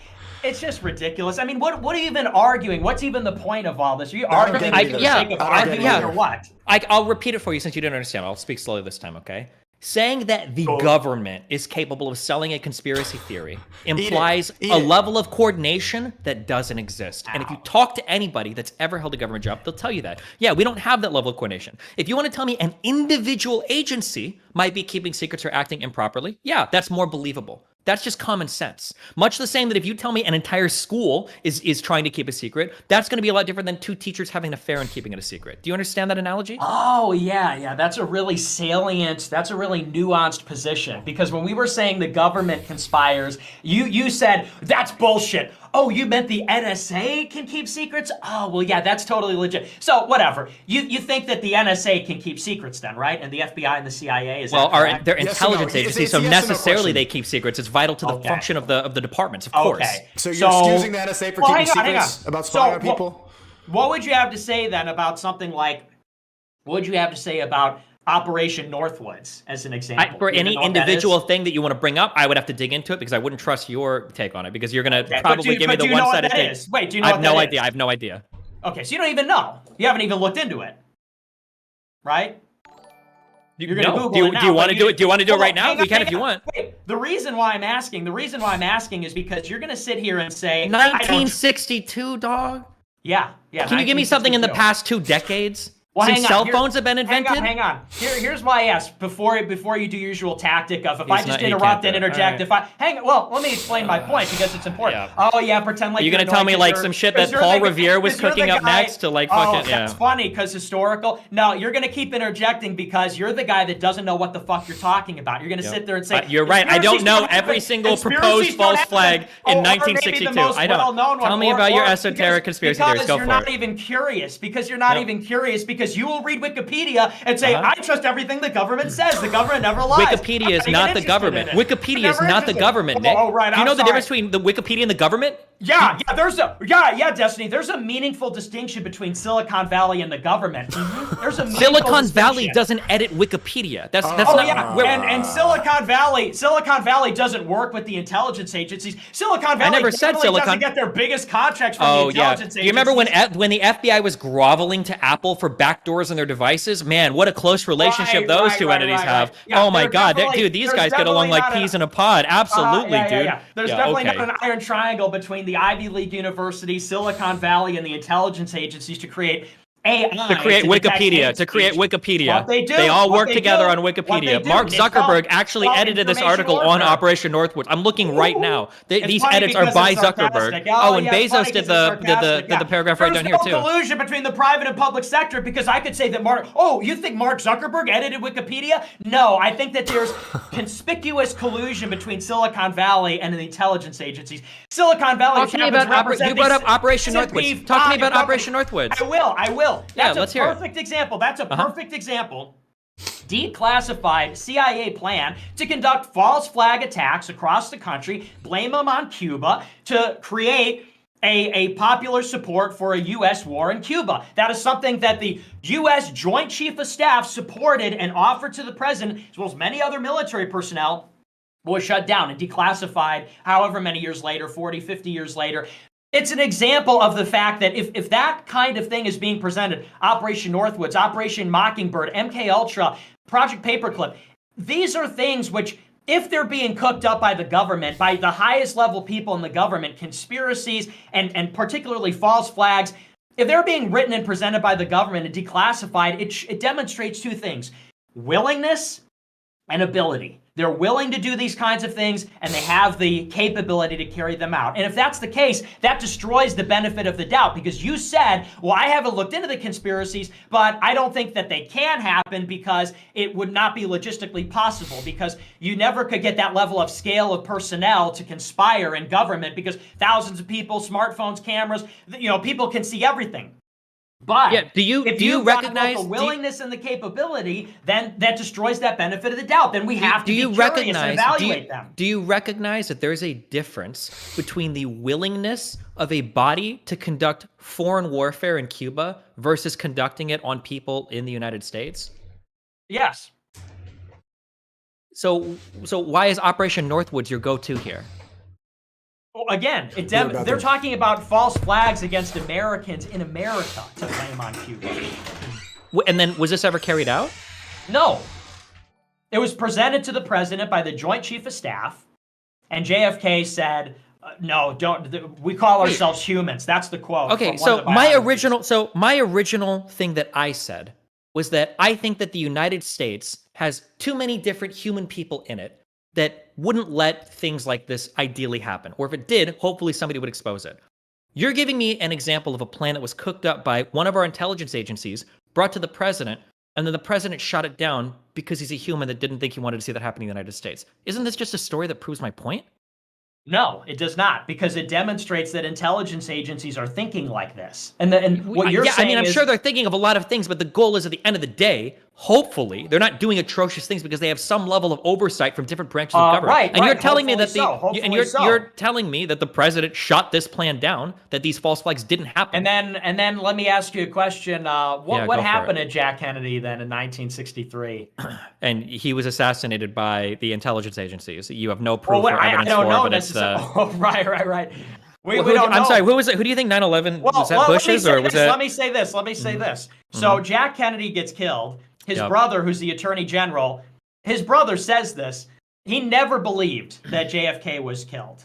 And this has been reported in all kinds of biographies of people that knew RFK. He never believed that Jack Kennedy was killed by a lone gunman. Because, when that movie JFK by Oliver Stone, that is all based on a real story. The main character is played by Kevin Costner. That was a real guy in New Orleans. And the theory about the magic bullet, where you get a bullet that enters and exits 7 times. One bullet enters and exits a couple of people 7 times. Do you want to do a formal? Do you want to do? Well, hold on. I'm not ready to dive into JFK conspiracy. Well, do you want to set up? Do you want to set up? No, because every time it is the point. If you want to do an organized conversation on the JFK assassination, we can do that. Would you like to set one of those up? We can schedule it right now if you want to. Absolutely. Let's do it. Okay, hold on. Wait, give me a time and a date. Let's do September. I don't know. When do you want to do in September? Do it tomorrow. Whenever you want. A time and I'll a be date in on it. Florida all week. Let's do. Oh, in person? No, it'll be an online debate. We Why can don't you we do can it go over tomorrow? the what? Do it tomorrow. Let's do. I can't. I'm flying to Florida tomorrow. Let's do September 1st. Also, very How's that? fitting that you're wearing a red shirt and Destiny's wearing a blue. Yes, That's red what I go pill. Wait, hold on. blue pill. Wait. What was the time of the date? Let's do Thursday evening. How about Thursday, 8 o'clock Central? On when? September 1st. I'm gonna be in LA. Bruh. Okay, well, then you give me a date then. Mr. Bon Vivant. We can measures, do- Hold on. Active Measures donate 5 and Destiny can't comprehend how they are contractually bound to not leak classified information or they could be ran out of the country like Snowden. There are oversight agencies for every single intelligence agency that exists that do have access into these organizations to vet them. If you think every single person who, hold on, don't distract me with this. The 6th or the 7th at a certain time. What time? Of September? Yeah. 6th or the 7th? Okay, let's do the 6th at 8 Central. I'm writing it down on my calendar. 6 o'clock, the 6th at 8 Central. Is that 9 o'clock my time? Yes. Can you explain? Okay, if you and trust your thesis for this, you think you can prove to me that JFK, the assassination, the official story is a lie. Not that you can raise some questions, but you think you've got... Okay, cool. I got That it the on my Warren calendar. Commission is bullshit, Okay. and that Lee Harvey Oswald did not act alone. And I was getting to an interesting point. So the Attorney General, JFK's brother, never believed the official story. He goes and he was basically sidelined. Lyndon Johnson hated RFK. He becomes president. Hoover, who is the FBI director, he stayed in. He was supposed to go under Jack Kennedy, and they basically sidelined RFK. RFK then, after Lyndon Johnson is set to lose in 68, Lyndon Johnson steps aside. RFK announces he's running. RFK wins the California winner-take-all primary. He's set to become the nominee and then the president, and then RFK is assassinated by Sirhan Sirhan. Sirhan comes up with him, Palestinian, and shoots him with a gun with 6 bullets. 8 bullets are fired. 2 of them in the back of RFK's head. One problem, Sirhan came at him with a 6-shot gun from the front. And it's like, and that's in the police report. These are things that are going on. And all I'm saying to you, Destiny, this is why I didn't want to get too much into the weeds, because you don't have to take my word for it and believe it. The point is, there is enough out there where we can't rely on the benefit of the doubt and say, oh, the government can't conspire, so let's essentially just assume that that's impossible and write that off. There are enough inconsistencies, and there's enough things like Mockingbird and Northwoods and so on that you have to evaluate and say, okay, is the government story true, or is the guy on YouTube, the autistic guy on YouTube who made a 10-hour documentary, is he right? And maybe you watch both of those and say, oh, the government was right. So I'm sure for some of those, that's valid. But we are of the opinion that, and we just disagree, that the government is able to carry out these kinds of deceptions, that they're willing, they're able to. There's evidence that that is the case. And so we need to evaluate. That's the problem, though, is people just call them conspiracy theories. And conspiracy theory is a synonym for crazy. Oh, that's a conspiracy theory. Dismissed. Yeah, so well, the conspiracy theories issue are true sometimes. Yeah, so the issue is that if we approach anything, if we want to be Bayesians about it, right? And you're going to ask me without any evidence whatsoever, who's more capable of concocting a conspiracy and lying? Is it going to be 10,000 people of different backgrounds, political affiliations, interests in the government, interests in the private sector, and everything? Are those people all going to come together and conduct some kind of plan against the American people? Or is one dude who has every incentive to lie to you as much as possible, to make as much money as possible as YouTube, is that guy going to lie to you? Well, the probability exists that, of course, the guy on YouTube is lying to you. Now, is it impossible that there might be some nefarious things that are coordinated at high levels between lots of people? It's not impossible. It's just highly unlikely. And you need a very high standard of evidence to meet that. I can't talk to you about every fucking conspiracy theory in the 40s, 50s, 60s, 70s. I can talk to you about the coronavirus. I can talk to you about vaccines. I can talk to you about ivermectin, hydroxychloroquine. And I can tell you consistently on every single one of these topics, you guys are pure NPCs. Every talking point is an NPC talking point. Every single new drug that you want is a bot drug. Every single opinion you have related to a mask or a vaccine is straight manufactured from some dude selling you fucking vitamin supplements on the fucking Alex Jones show, all the way down to you thinking that like eating horse paste is going to be a better way to cure a disease than what fucking every academic institution and hospital around the world is telling you. Did you take ivermectin? No. Yeah, I didn't either. Why are you assuming that? You're calling us NPCs about that? I didn't take because every anti-establishment talking point, first it was ivermectin, then it was fucking hydroxy, or first it was hydroxychloroquine, then it was ivermectin, it was remdesivir for a little bit, it was every single new different fucking drug. I didn't What? take any of that shit. You just called me an NPC about that. That's great that you didn't, but these are the YouTube talking points. I don't know when you got into the YouTube anti-vaxxer shit, but these were all the mainstream YouTube talking points every single day. Destiny, I'm just curious about this because, you know, I think that I understand what you're saying. It's just about simplicity. What is more likely? There's a crazy guy that went off, or 10,000 people got together. You know, you would say it's probably more likely that the individual did. And I get that, like, in theory. I get that, like, as an abstract rule. But when you're talking about the president's shot, which has major ramifications, or like 9/11. 9/11, you could say, changed the course of world history. Because what were the results of 9/11? Patriot Act, war in Afghanistan, war in Iraq, surveillance state, etc. And it's like, you know, yeah, maybe it was a bunch of, you know, it was 19 Muslims who were deranged and they got on planes. Okay. But it wasn't just 19 Sunni Muslims deranged and just randomly got on planes. But okay, let's just miss the point entirely. Let's just sure. Yeah. Well, I mean, when you present the story, it's like, wow, what a coincidence! They all did it on the same day. Entirely. Yeah. Let me just precisely. Yeah. Whatever. Yeah. Let's get precise. What did Bush do? Tell me. We can trust. The point is, when it's something that has grave consequences like that, and it's something that's obviously such a pivotal point in world history, and there's questions raised about it. See, the thing is, you're not even interested. You don't even know the lore about the conspiracies because you never looked into them. And it's like, you could say, well, I assume it's more likely. Bayesian analysis tells us, okay, well, you know, that doesn't really work when you're talking about 3,000 dead people and 2 major wars, really like 10 wars, realistically, 2 ground wars, but really like 10 wars, plus all these other things. Like that kind of, those assumptions which you're making based on probability just aren't good enough. You have to look into it. And when that kind of money is at stake, that's what you would call motive. When there's trillions of dollars at stake, trillions of dollars in contracts, and you're talking about the power to surveil the public, and you're talking about military occupation in the Middle East, which is at the intersection of 3 continents, not to mention the strategic assets and the strategic considerations, China on the east, Russia in the north, Israel in the west. It's like, it's not good enough to just say, well, I assume the government couldn't do that. No, you got to look into it. And you may look into it and come away and say, oh, it's totally unconvincing. But to dismiss it and hand wave it away and say, oh, that's a conspiracy theory, that's my argument.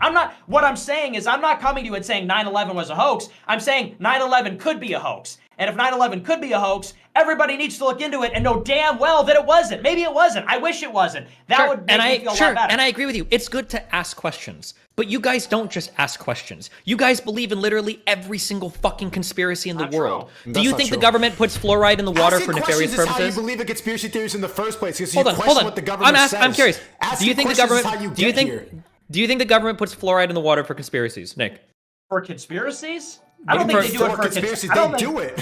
Why do they do it? Why do they do it? Well, they say it's for the teeth. I happen to think there's adverse health complications. Yeah. Okay. So for nefarious, do you think the shooter in Vegas? They do it. I don't Hold think on. I'm just running down. The shooter in Vegas, that was obviously fake. That was obviously fake. Okay. The Crown Prince of Saudi Arabia was there at Mandalay Bay when it happened. Yep. 9/11 wasn't real. Okay. 9/11 was set up by Bush or whatever. Do you believe you don't know if real? You don't know that the moon landing is real. Let's see. What other? Hang on. You've never looked into any of them. What do you think? Just assume the government is telling the truth on all of them. I don't have time to look into every. You don't have time. You're a professional streamer. Don't let me. Yeah, don't let me. Go ahead. Keep screaming. Debate this stuff, but you can't look into it. Keep throwing the fuck out. I'll debate what's topical, and I'll read. That's why if you want to talk about mRNA vaccines, or you want to talk about any of the recent stuff related to the pandemic, I could talk all day about that. That's what I've researched. What? Have you seen the new Pearl Harbor, the 9/11 documentary? No. Oh, you gotta watch that. Bro, you have to watch that. Yeah, you gotta watch. You guys that. are. Oh, it's still more 9/11 truther shit. Why don't we put it on stream right now? It's on YouTube. No, because why won't you watch it, Dad? Because you have time. You have some time right now. Watch it. It's 1:30 a.m. I gotta sleep soon. Watch it tomorrow. Watch it tomorrow. Number one. Number two. Let's watch it together. I don't have time. Let's watch it right now. No, I don't have time to. I don't have time to research every. You're a fed, bro. You're literally a fed. That's I don't have time to research every single fucking conspiracy theory. I don't have time. You got Nick lives and breathes every single fucking conspiracy theory on the internet. This guy knows why the frogs are turning gay. This guy knows what happened to JFK. This guy knows that we never went to the moon. This guy knows. I don't have the time I don't have the time. You were playing Dungeons of Dragons when I pulled up to your stream. You have plenty of goddamn time. You're sitting there talking about potions with 4 white dudes going, oh, let's go, where's your potion? Watch a 9/11 documentary and stop playing this fucking magic game. Your fans don't even like that content. They tell me in the group chat they think it's boring when you play D&D. If you want to give me a conspiracy theory, like we've done with the JFK shit, and give me time to research it, I'll do it and it'll come on. But I'm not going to step into this arena where you don't have any engagement with reality. You don't know anything about the real world. It's all conspiracy theories. That would be like us having a debate on fucking D&D. Do you want? It absolutely makes sense. Do you want to debate D&D with me right now? No, because you don't know fuck all about it. Because it's probably a waste of your time. Just like it's usually a waste of my time to dig into the 50 million fucking conspiracy theories that these guys believe in. Digging into whether or not it was set up by fucking Bush, yeah, that's a waste of my fucking time. I would rather spend more time in reality with my feet on the ground, figuring out what's going on, than having some dude preaching to me about how every part of the government is conspiring against you, dude. In the Shire, your feet on the ground in Dungeons and Dragons world. The new Pearl Harbor is actually taking government interviews and reading the 9/11 Commission book. It's not one guy preaching, it's showing evidence. It's really convincing. Watch it. If you don't believe me, watch it. You're drawing constellations. You're taking 1 or 2 people that you want to trust, you're reading their books, and then you're watching the right YouTube videos to connect. Everybody involved. The new Pearl Harbor is every single person involved, and when you watch it, it's overwhelming evidence. This shit is bullshit from top to bottom. From top to even the hang on. No, Sneako, I'll do this. Sneako, do you want it? You want to set up a date for that? We can do that too. I'll fucking add that. Do it. Let's watch it right now. No, I'm not prepared to watch it right now. I'm not gonna sit here and you need to take notes to watch a movie? Yes, that's how conspiracy theories work, because there's gonna be 7,000 things brought up that I've never fucking heard in my entire life. That's how these things always work. It's not a debate, it's a movie. Let's just watch it. Take this. Wait, Destiny, I just can't believe that this dude really said, well, you want to debate me on D&D? Sneako, give me a time and a date. I think that's a waste of time. Give me a time and a date. That's why I won't debate you on 9/11, because 9/11, it's like, the things aren't give even Give me a time and a date. Give me a time and a date. Watch a documentary. Let's do it. Give me a time and a date. I want to see this. Oh, here's something that I have researched. Do you watch 2,000 Mules? No.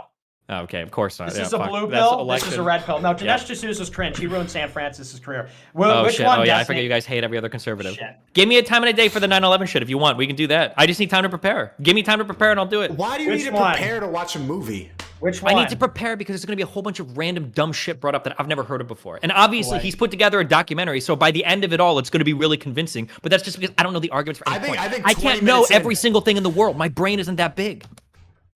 Fed. You're such a fed, bro. Give me a time and a date. Who's paying you? Are you being paid by the government? Give me a time and a date. Bro, you're getting paid to tell people exactly what they want to hear. That's the difference between you and me. You're getting paid to tell your audience exactly what they want to hear. Nigga, I'm not getting paid. I'm banned from all the banks. Are you making money doing what you're doing? Hardly. We have some Turkish payment process. You're about to fly to fucking Florida to have a little vacation. What happened to that 400,000 in crypto? Listen. Obviously, you're getting paid. You're getting money. You're not broke. I invested my money wisely. Okay, You can't invest. Get money, don't spend it. There's the obfuscation, there's the pivoting, you have an audience because they come to you to listen to your particular message that's never going to change. That's what they're coming to you for. And they're not going to, I get paid by the CIA. Yeah, dude. I'm cutting a fat check from the government. How did you guess, dude? How did you know that? Because you're not even interested in whether 9/11's fake or not. Because I don't have time to research I'm not interested in the frogs are turning gay or not. That's your job. That's not my job. My job is to entertain people on YouTube. That is not my job. Actually, that makes no sense. If you're getting mad at me for watching conspiracy videos telling me to read Wikipedia, then why don't you read some conspiracy information if you're saying read both sides? If you're getting mad at me for blindly watching conspiracy videos, why I should get mad at you for only fucking digesting what the government already told you? Sure. Then that's what I'm saying. If you want to give me a topic, I'll dig into it and we can go through it. But until then, I'm not going to watch one conspiracy theory video on YouTube and be like, oh, wow, this guy that's getting paid to tell me conspiracy theories and has a whole audience that loves conspiracy theories is telling me about a conspiracy theory. Why the fuck would I go to that guy for information about the conspiracy theory? Yeah, it's true. We should trust the government instead. Don't trust some autist who has why would we trust the government, of changing people that's made up of tens of thousands of individuals with accountability agencies and government oversight panels? Why would I trust that stupid shit when I could just trust the one fucking schizophrenic dude on fucking YouTube?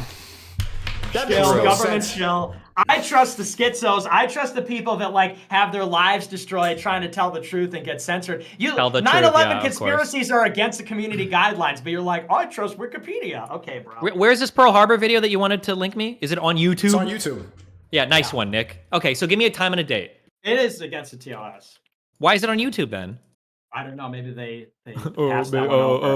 Okay, give me a time and a date for it. It's We can too do it. based. Well, Sneako, do you want to watch? I'll watch it with Destiny. You can watch it. I'm down. When do you want to do it? Tomorrow? You're gonna give me one day to read everything on 9/11 fucking conspiracies? He's got to prepare. He's got to get to State Department talking points. He's got to get a memo. From Hold on, let me. CIA. What is today? Is the night before watching this documentary? What? You gonna call Hillary and Bill up before you watch a movie? Destiny, why don't you just watch it with an actually- open mind? I Why don't you just actually watch it call with an Hunter open Biden. mind and be open to the possibility that the things in it are true? Because that's not how good research works. You don't start with Really? the highly That editorialized is- accounts. That's not how you learn about Wow. anything. Wow. That's why you believe everything Exposed. Russia says about Exposed. Ukraine, Nick, is when you start with the Exposed. highly biased accounts, of course you're going to come up with a highly biased opinion. Putin's a G. Of course I trust Putin. If you want to try, yeah, of course, yeah. Why would Putin ever Goofball, lie about anything? Joe Yeah, of Biden. course. Of Of course. course, Telling me about the Russian- evils of the American CIA, but you'll go and suck off the Wagner America group and is fucking evil. Putin. That's the America funniest shit in is the world evil, right and there. Russia's totally freaking based. Look, We can do the- Destiny, you have to go we into can it with do- an open mind and be we can open to do- the I have an open possibility mind. that you're wrong. You I don't, have an because you're open mind. like, I do. well, I have to prepare. I have to read all the counterpoints and then watch it. It's not like, reading the you watch it with an open counterpoints. mind. It's like it's getting as informed as possible the facts of the matter. Then it's looking up at like stories from both sides. Yeah. So we can do the 20-second. Sneako, if you want, we can do the 20-second on it. Let's do it. 20. Oh, That's a Monday. What? Let's do it. Okay. I'm gonna do. You're in EST, right? Yeah. Okay. 9/11 debate on the 22nd. Let's go, dude. At 6 we're gonna p.m., red, okay? Dude, Sneako, we're gonna red pill everybody. It's a fucking 5-hour documentary, Let's fucking though. go. Yeah, it's gonna be an endurance test, Destiny. Yo, Nick, you realize I'm gonna get called coon now because you dropped the N-word in front of me. Oh, I'm sorry. I'm sorry. Don't That call him wasn't out for polite. it. Yeah. That wasn't polite. I Yeah. shouldn't have said that. Damn, you didn't do that when Jadion, Young Don, and Abba was on. But now I feel what does that comfortable mean? when What does I'm he think on. of you? I got heated. God I got damn it. heated earlier. You can admonish me. You can admonish me. All right, that was enough admonishing. Okay. There you go. Well, hey, for what it's worth, Destiny subreddit, they said that you're like Sam Jackson in Django Unchained. Yeah, now, they called that's me a fucking, coon. Your white audience was calling me a coon because I'm talking to somebody who I agree with for the Hold most. on, they don't well, use That's the fucking coon word. racist. They just say That's Uncle Tom. racist. Okay? That is liberal racism. That is liberal racism. Your fans are all white, Destiny. Every single person who watches you is a white dude. And they're all Shot, gay. dude. I And would they're all actually, trans. and they're LGBT. I would argue Nick has more minority fans than you, Destiny. Absolutely not. No That is shot, what- dude. that is totally no Hey, I've been shot, streaming with dude. both of you off for a bit. I've seen more Black Destiny, Black Nick fans than Black Destiny fans. Even though your name is an R&B singer from the '90s. Where you've seen like 2 fucking Fuentes fans? What are you talking about? No, I've been in the sub. They've been tweeting at me. They've been spamming my chat. I've met them in Oh, real the life. guys with the black faces, so they can say the N-word on Twitter. Those are the Black Nick Fuentes fans. No, the people who put me on to Nick were black and Spanish. We got that rapper dude, Bryson, I forget his last name, who's been That's like true. That's doing true. Trump raps, saying that he wants to get on the show. I think he's in the chat right now watching this. Okay, well, Right. I But guess Nick, next time I'll Nick, bring you're all not of my helping me black out by fans, and dropping Fuentes can N-words. bring You're all not of his helping me black. out. We can all bring all of our black fans to see us more. All right, I'll be rolling 50 black fans deep, okay? Because because I'm there for my black friends, and they're there for me, because we're real, and we all dislike women, right? So that's really the first. I'm kidding. Yeah, but I found that very offensive. I saw that post. That was deeply offensive that they said that. They said I was like Leonardo DiCaprio, and they said I'm Sneako Sam was Jackson. like Sam yeah. Jackson. Liberal racism Totally. is classic white people condescending Sick. tactics. Sick. It makes me sick. Not a fan of that. Yeah. At least Nick loves black people. Come on, Destiny. I would never say that. I would never say that. Because he doesn't. I would never say that blacks are Uncle Toms, because I respect black people even when they disagree with me. Not even when they're useful pawns for my liberal agenda. Nick, you And literally think black Rico people are went to the genetically plantation. inferior. You think that Stop. black people are Those are your genetically, words. intellectually inferior. I think that on average they have lower IQs, but I think Why do Kanye they have has lower a higher IQ? Why do they have Because lower of the IQs on bell average, curve. Nick? There's race differences. Nick, They're real. why do you? Hold on, talk to me about this. Why do you think they have Sneako. lower? Well, okay, here. Because so of Sneako, genetics. there you go. So what did I just say that you disagree with? Because You of said genetics. that I They're- think they're inferior. That's completely No, I said you different. said they're intellectually Dude, inferior. just roll the tape. They're intellectually Roll the inferior. tape. Say it. You think they're less intelligent because of their genetics. I'm reading that bell curve. I want to read the What do you mean no? Wait, why are you Group saying no? Wait, why are you differences. saying no? We're talking about group differences on average. No, we're not talking about group difference. We're talking about genetics. Yes, we are. Yes, we are. We talk about individuals, and we could say that an individual will have a higher IQ than another person. But we're talking about groups. We're talking about how IQ is distributed among many people. So it's not to say, oh, we're not boys just are doing talking boys. I'm about not the saying distribution of IQ. We're talking about why it's distributed differently, and you think that's because of genetics. Because IQ is a genetic trait. It's a heritable trait. And by the way, most IQ researchers believe this. The majority of IQ researchers believe that. That race can explain the differences in IQ between groups. That IQ is heritable. That IQ is hold a on, heritable trait. Nick, hold on. Stop, because now you're in a topic that I know more about. That's what you just said were two totally different statements. Saying that IQ is heritable, that's not debated, of course. Over 200 different genes have been identified that relate to IQ. Saying that group differences in IQ are due to genetic differences, that's a totally different statement.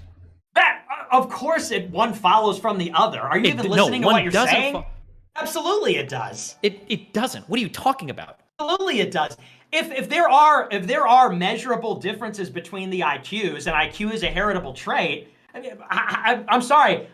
What are you missing here about that? Of course, that makes it genetic. Because there could be totally different, you can break apart the fucking, what are they, GWASP or whatever? You can break apart all these different genetic informations on groups of people and find tons of different genes across tons of different populations that control our IQ. The idea that we can concretely say that the IQ difference from one population to another is just because of genes, Yeah, Nick, that is not a position that's held. That is not, hold on.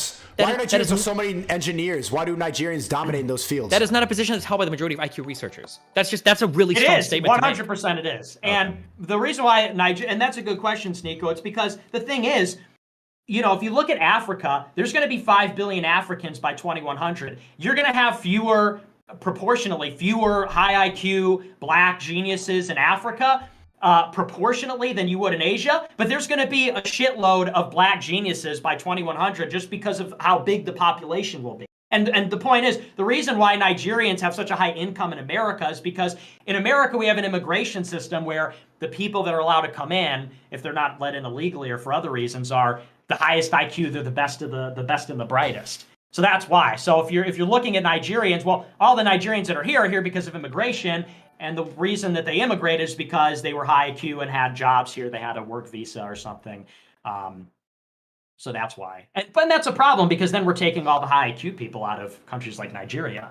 Wouldn't it be good if Nigeria had those engineers and intelligent people? No, that's not true either. There's literally no empirical data. Yeah, it's called brain drain, and there's no data to support it. There's usually data that points to the opposite. Logical. That when it's not just, you can't just say it's logical to make an argument. Of course it is. Right? If you have a really smart person, but they don't have access to intensive capital for higher productivity or good educational institutions to be able to utilize their intelligence more, that person isn't going to grow into who they could be otherwise. So no, taking a really intelligent person from... Then why are you saying it's logical? Taking a really intelligent person from a country where they don't have those same opportunities and then bringing them to the United States oftentimes can make those countries at home even stronger. Because there's an inflow and an outflow of information that occurs when educated people go to the United States and then go back to their country as well. This is something that is documented. Brain drain is not. If you want to go look up studies for brain drain, you're not going to find any that support the concept.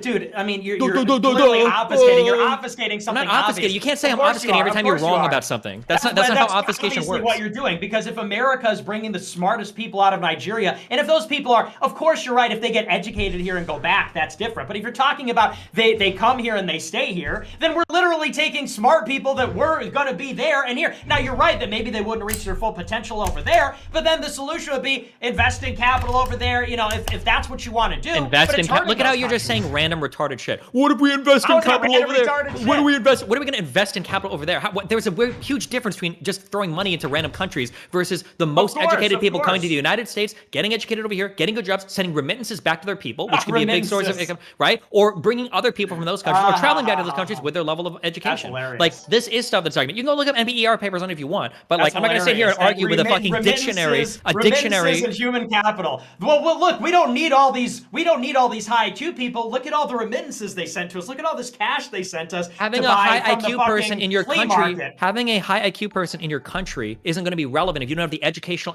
institutions or the capital for them to take advantage of those intelligences. How are they ever going to progress if they don't have high IQ people? By traveling to another country, by getting educated, and then by working back with their home.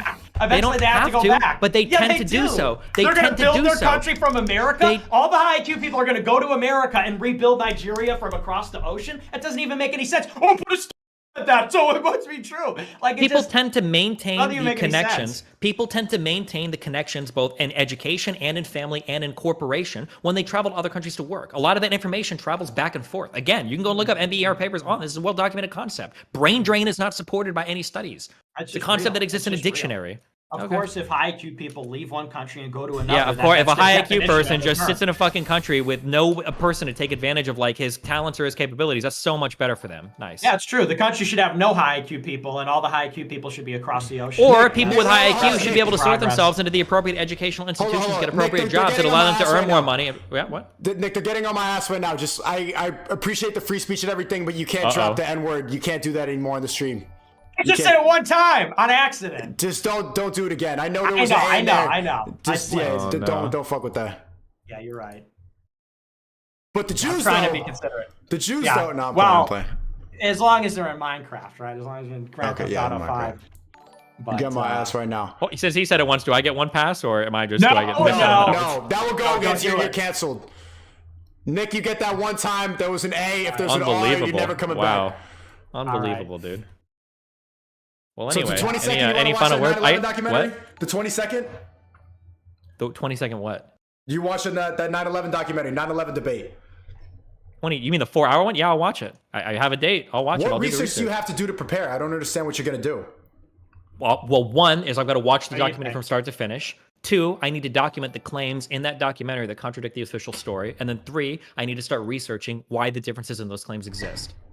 So, for instance, if they make a claim about like jet fuel can't melt steel beams, well, then it looks like the next thing I'm going to be doing is researching like, well, how does flame affect steel beams, right? If I find out that they melt at some temperature, I'm like, wow, that's some bullshit. Nah, or I that's find not out what that they they're lose really talking about. 80% of their integrity at some temperature, I'm like, oh, okay, well, that explains the difference. That's It the goes process through way- which I You're research. gonna have to do a lot of research to debunk this. Tower 7. Yeah, what do you think of WTC? We've all heard, we've all heard the same shit before. Thank you. Yes, Tower 7, yes. You're going to watch this documentary, and if you don't get red pill that confirms you're a government spy, that's what you have to do. Sneako, he's not going to go and research. He's got to go and call his government handler, and his government handler is going to say, these are the talking points we've been pushing for 20 years to deceive the American public. Why are And you that's so what he's gonna scared say. about me engaging critically with the material? Like, you just want me to watch your video and be convinced? You're so scared of me doing my... No, if it's I all, don't if I'm just care. going to sell you the same bullshit story that the government's selling you, then you should be able to disprove it all easily. You'll own me. You guys will destroy me in a debate. I'm just saying you should go into it with an open mind. And I'm you're going clearly to not. watch it, right? Yeah, but you're not going into it with an open mind. You're going in there like, yeah, I'm going to point out all the flaws in this. you're It's ready like to that. I didn't You gotta say... be open to the What did I idea say it's I was true. going to point out? What did I say I was going You to said point you out? needed to prepare. Yeah, Yes. what What do did you I say I was prepare gonna- if you have an open mind? What did I say I was going to prepare? What did I say I was going to point out? That'd be like if I was going to watch the Elvis movie. You don't remember? And I was like, So well, I'll tell before you. I see it, I need to watch all these negative reviews to make sure that like I didn't say can't anything about enjoy it negative too reviews. much. What I said is that there is a An analogy. common, officially accepted story for what happened with 9/11. So what I'll do is I will watch the documentary and I will document the differences in claims between the commonly accepted story and their story. And then I'll research why is there a difference. Maybe it'll come to be that when I do the research at the end, I'll be like, wow, this documentary made a lot of really good arguments. There are no ways to account for these differences. Or maybe, probably more likely, I'll do the research and I'll find out, oh, wow, this is accounted for by this or that or that. We'll see what happens. Okay, I'm really curious to see how this goes because you're Sounds good. just like, you know, you're just one of these government shills, bro. It's kind of sad to see. Where's the curiosity? And you're an Where's alt the- media shill. You are A literally shill? you're an NPC. A You're shill one of the for most who? bought people Who in is the he fucking shilling world, for? bro. Destiny, I can you give you shill any for the government people story in the power. world. Who What? is Nick shilling for? You shill the people who control everything in our life. Who the fuck is Nick shilling for? Nick is shilling for everybody that wants to feel like they're above the system. Okay, so you shill for the powers that be, and Nick is shilling for independence and freedom. I shill for people to Let's critically go. engage the world and question things as they will and to do research Except as for they will. 9/11. That's We're not what gonna I research you want to that. That's a question waste of 9/11? time. I just That's said a I was waste going to of time. research it. Why are you scared of me researching Because it? I'm not. Your whole You life. are. though, You're said scared you of it. I don't know literally anything. just told you He's not that scared of I'll it. It's research just it. There it kinda is. There it hypocritical. is. There's those tactics again. The tactics of scheduling a formal debate. Your Do you see your it? Do you weaselly see- tactics of saying, why are you afraid of me 9/11? I'm not afraid of researching 9/11. The point is, you admitted earlier you never looked into conspiracies because that's a waste of my time. I need to play I Dungeons can't and look into Dragons every conspiracy theory. instead. Bro, even with this mRNA vaccine shit, I learn a new conspiracy theory every 2 months about the fucking vaccines. I can't keep up with every single fucking conspiracy theory that you make a living selling your gullible audience every day on stream. Ooh, No, I don't know. I don't whoa, know. whoa. I'd rather play fucking D&D, my dude. Groundbreaking MSNBC take. You sell disinformation You're so like scared. Alex Jones. You're so scared of me just doing some Yeah, research, bro. I want you to do it. I want you to watch it. I'm curious to see your Okay, reaction. then- Yeah, Okay. do it. I think I need to chill, because I'm in an apartment. I don't know if my neighbor's gonna fucking kill me. Hey man, you guys get heated over. But why did you really plan out to wear the blue and red shirts? This is too perfect. No, it's like it's too meme magic, perfect. bro, dude. It's meme magic. The red pill and the human blue, the human blue pill. But I like Destiny. You know, we're best friends. You know, I don't know if you know that, Sneako, but we are best friends. We're also fierce rivals. And, Yeah, I know. I could see that. It's a You ever seen the Flowbots dynamic. music video? The I can ride my bike with no handlebars. No. Yeah, Oh yeah, we're like the two dudes that go the different ways. that's cute. Oh, is it ride my bike? No handlebars. Hey, Nick, be careful. If he wins, you guys are gonna end up in a relationship. No, no, That's not gonna happen. no. He's not my type. I'm not into Hispanics. Oh, Wait, that you're is both us. Hispanic. Yeah. You Cuban and Mexican up here. Yeah, well, I like exotic. Okay, I like a little. In that regard, I'm similar to Destiny. A little novelty, you know. I like that, but I'm gonna have to go a boring white. I'm similar to Destiny in that regard. I'm about to end stream. I'm yawning in this bitch. I'm tired, bro. All right. Oh damn, I was just gonna watch that 5-hour documentary too, but you know, Fuck on the 22nd. off. You're tired and you want to watch a 5-hour? Okay, cool. I don't give Well, a. If you listen. wanted to watch it, I was ready to red pill you. I could be up for that. I don't give a fuck. On the 22nd, we'll do it. Okay. All right, do your research and call Hillary. Okay, it's Hunter. That's the guy I talk to now. All right, chill. Peace out, Nick. Happy birthday. Yeah. All right. Thanks, man. Good night, guys. Love you.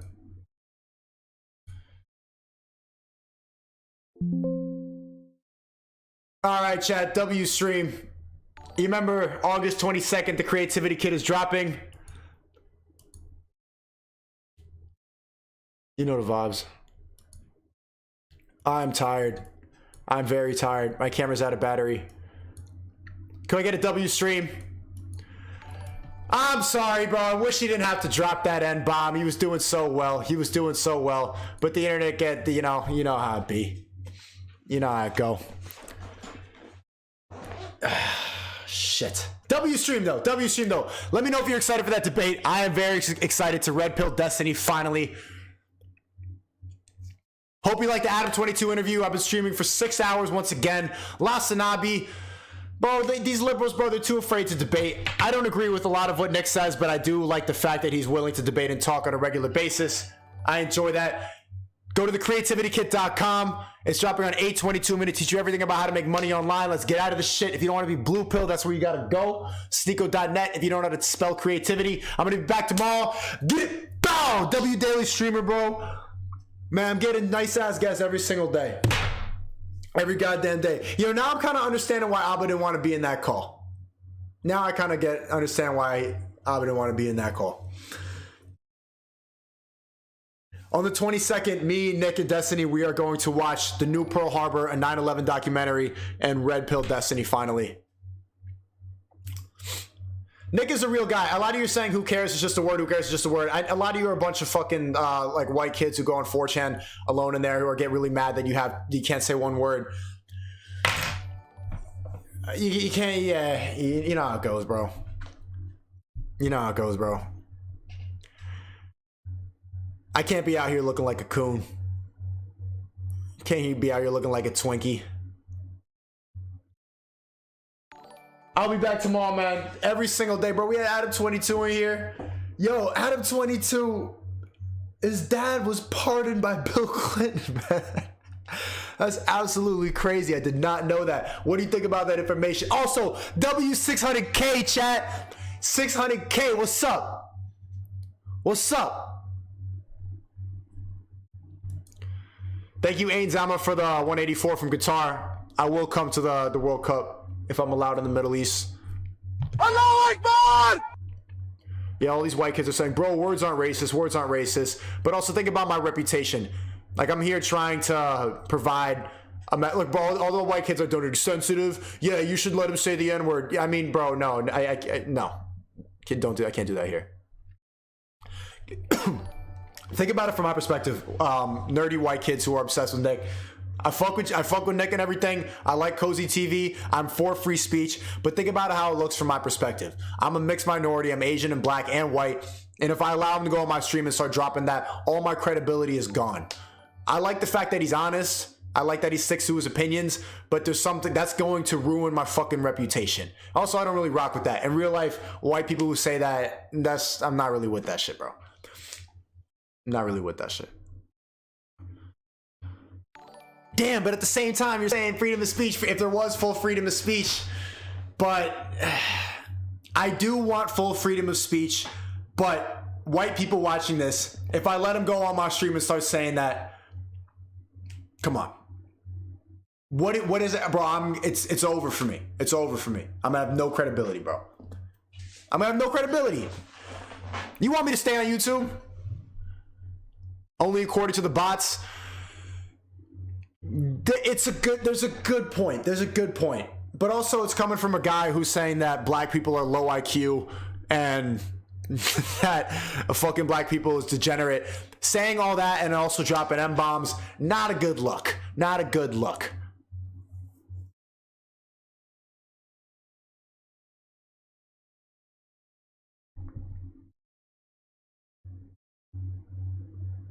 Yeah, bro, I should probably archive this stream. All my streams are re-uploaded to Patreon. Patreon.com/SNEAKO is where I re-upload all my streams. If you want to download it, you can clip it up and put it on TikTok. You know how it go.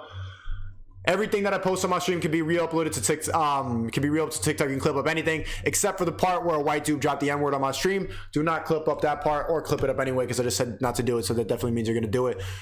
Yo, Nick fans, I appreciate that. I want Cozy TV, but you realize we have to navigate a little bit for the bots too, or else all credibility is lost. But all my streams are re-uploaded to patreon.com/SNEAKO. The link is in the description. It's only $4 and you get access to fucking 3 years of my content, editing tutorials, all my streams, everything is re-uploaded to Patreon. This stream is getting archived immediately. I cannot keep this up on YouTube, but go to Patreon if you want to watch it, rewatch it. If you miss the stream, that's where it's going to be.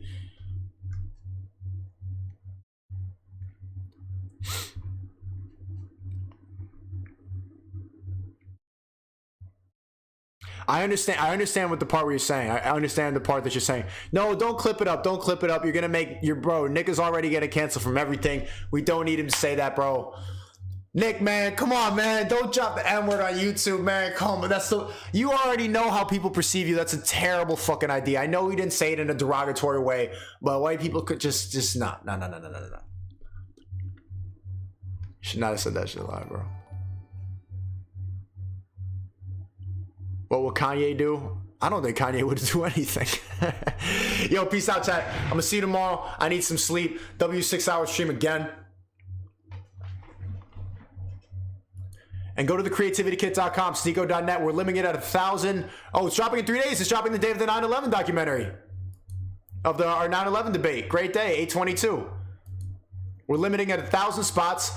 Discord.com/SNEAKO. That's where you could talk to me. And if you want to get in a networking call, that's where we have all the networking calls. The Creativity Kit, we're going to teach you everything from behind the scenes, from editing, Photoshop, how to get inspired, how to get comfortable in front of the camera, how to get passion, how to be creative online, how to do things back end, how to find the right clients. We'll teach you everything about how to make money online in the world of content creation. That's what I'm going to teach you. TheCreativityKit.com, SNEAKO.net. Only 1,000 spots. So go right now and sign up early. If you want to. Oh, let me show you. Let me show you what it looks like. There we go. Dropping in 3 days. We got limited roles for people who don't want to join it, man. You don't need to join it. There's only 1,000 spots. Only 1,000 people in this hoe. The Creativity Kit, the Creativity Dick, thecreativitykit.com or SNEAKO.net. Look at that. Been revamping the website, been working on the content, been adding more videos. $50, man. Everybody who already got it has lifetime access, but it's going to be $50 a month. We're going to keep adding videos. We're going to keep adding teachers. I got really respected people on that. I am excited for it. Peace out, chat. Have a great night. How do we sign up early? Just go to the website. Click the link. The link is in the description. Thecreativitykit.com. Go right here. And you can sign up early. We're limiting it at 1,000 spots. I'm not sure how many are already there, but we're limiting it at 1,000. So people don't want it. I'm archiving the stream on patreon.com/SNEAKO. Bro, Nick, you fucked that up for me. I can't have this shit up on YouTube no more, man. Nick, man. He said the N-word of Minecraft. Fuck, bro. And now all the black YouTubers are going to be on my ass. You know that, right? You know all the black YouTubers are going to be on my ass. Nick is a free human being. Yeah, he is. Yeah, he is. But this is my stream, man. Man, look how many white kids are defending saying the N-word in the chat right now. Holy shit. It's $50 a month. Everybody who paid $250, they have lifetime access. Lifetime access. And they were in it early. And they already have a spot, bro. We're limiting it at 1,000, man. Go to the website right now. Check it out. You can sign up early. There's a lot of people vouching for it. Everybody who already signed up has fuck with it heavy. Promise you that. Damn, chat, they're going to call me Uncle Tom, huh? W stream if you enjoyed. Peace out. I'm going to see you tomorrow.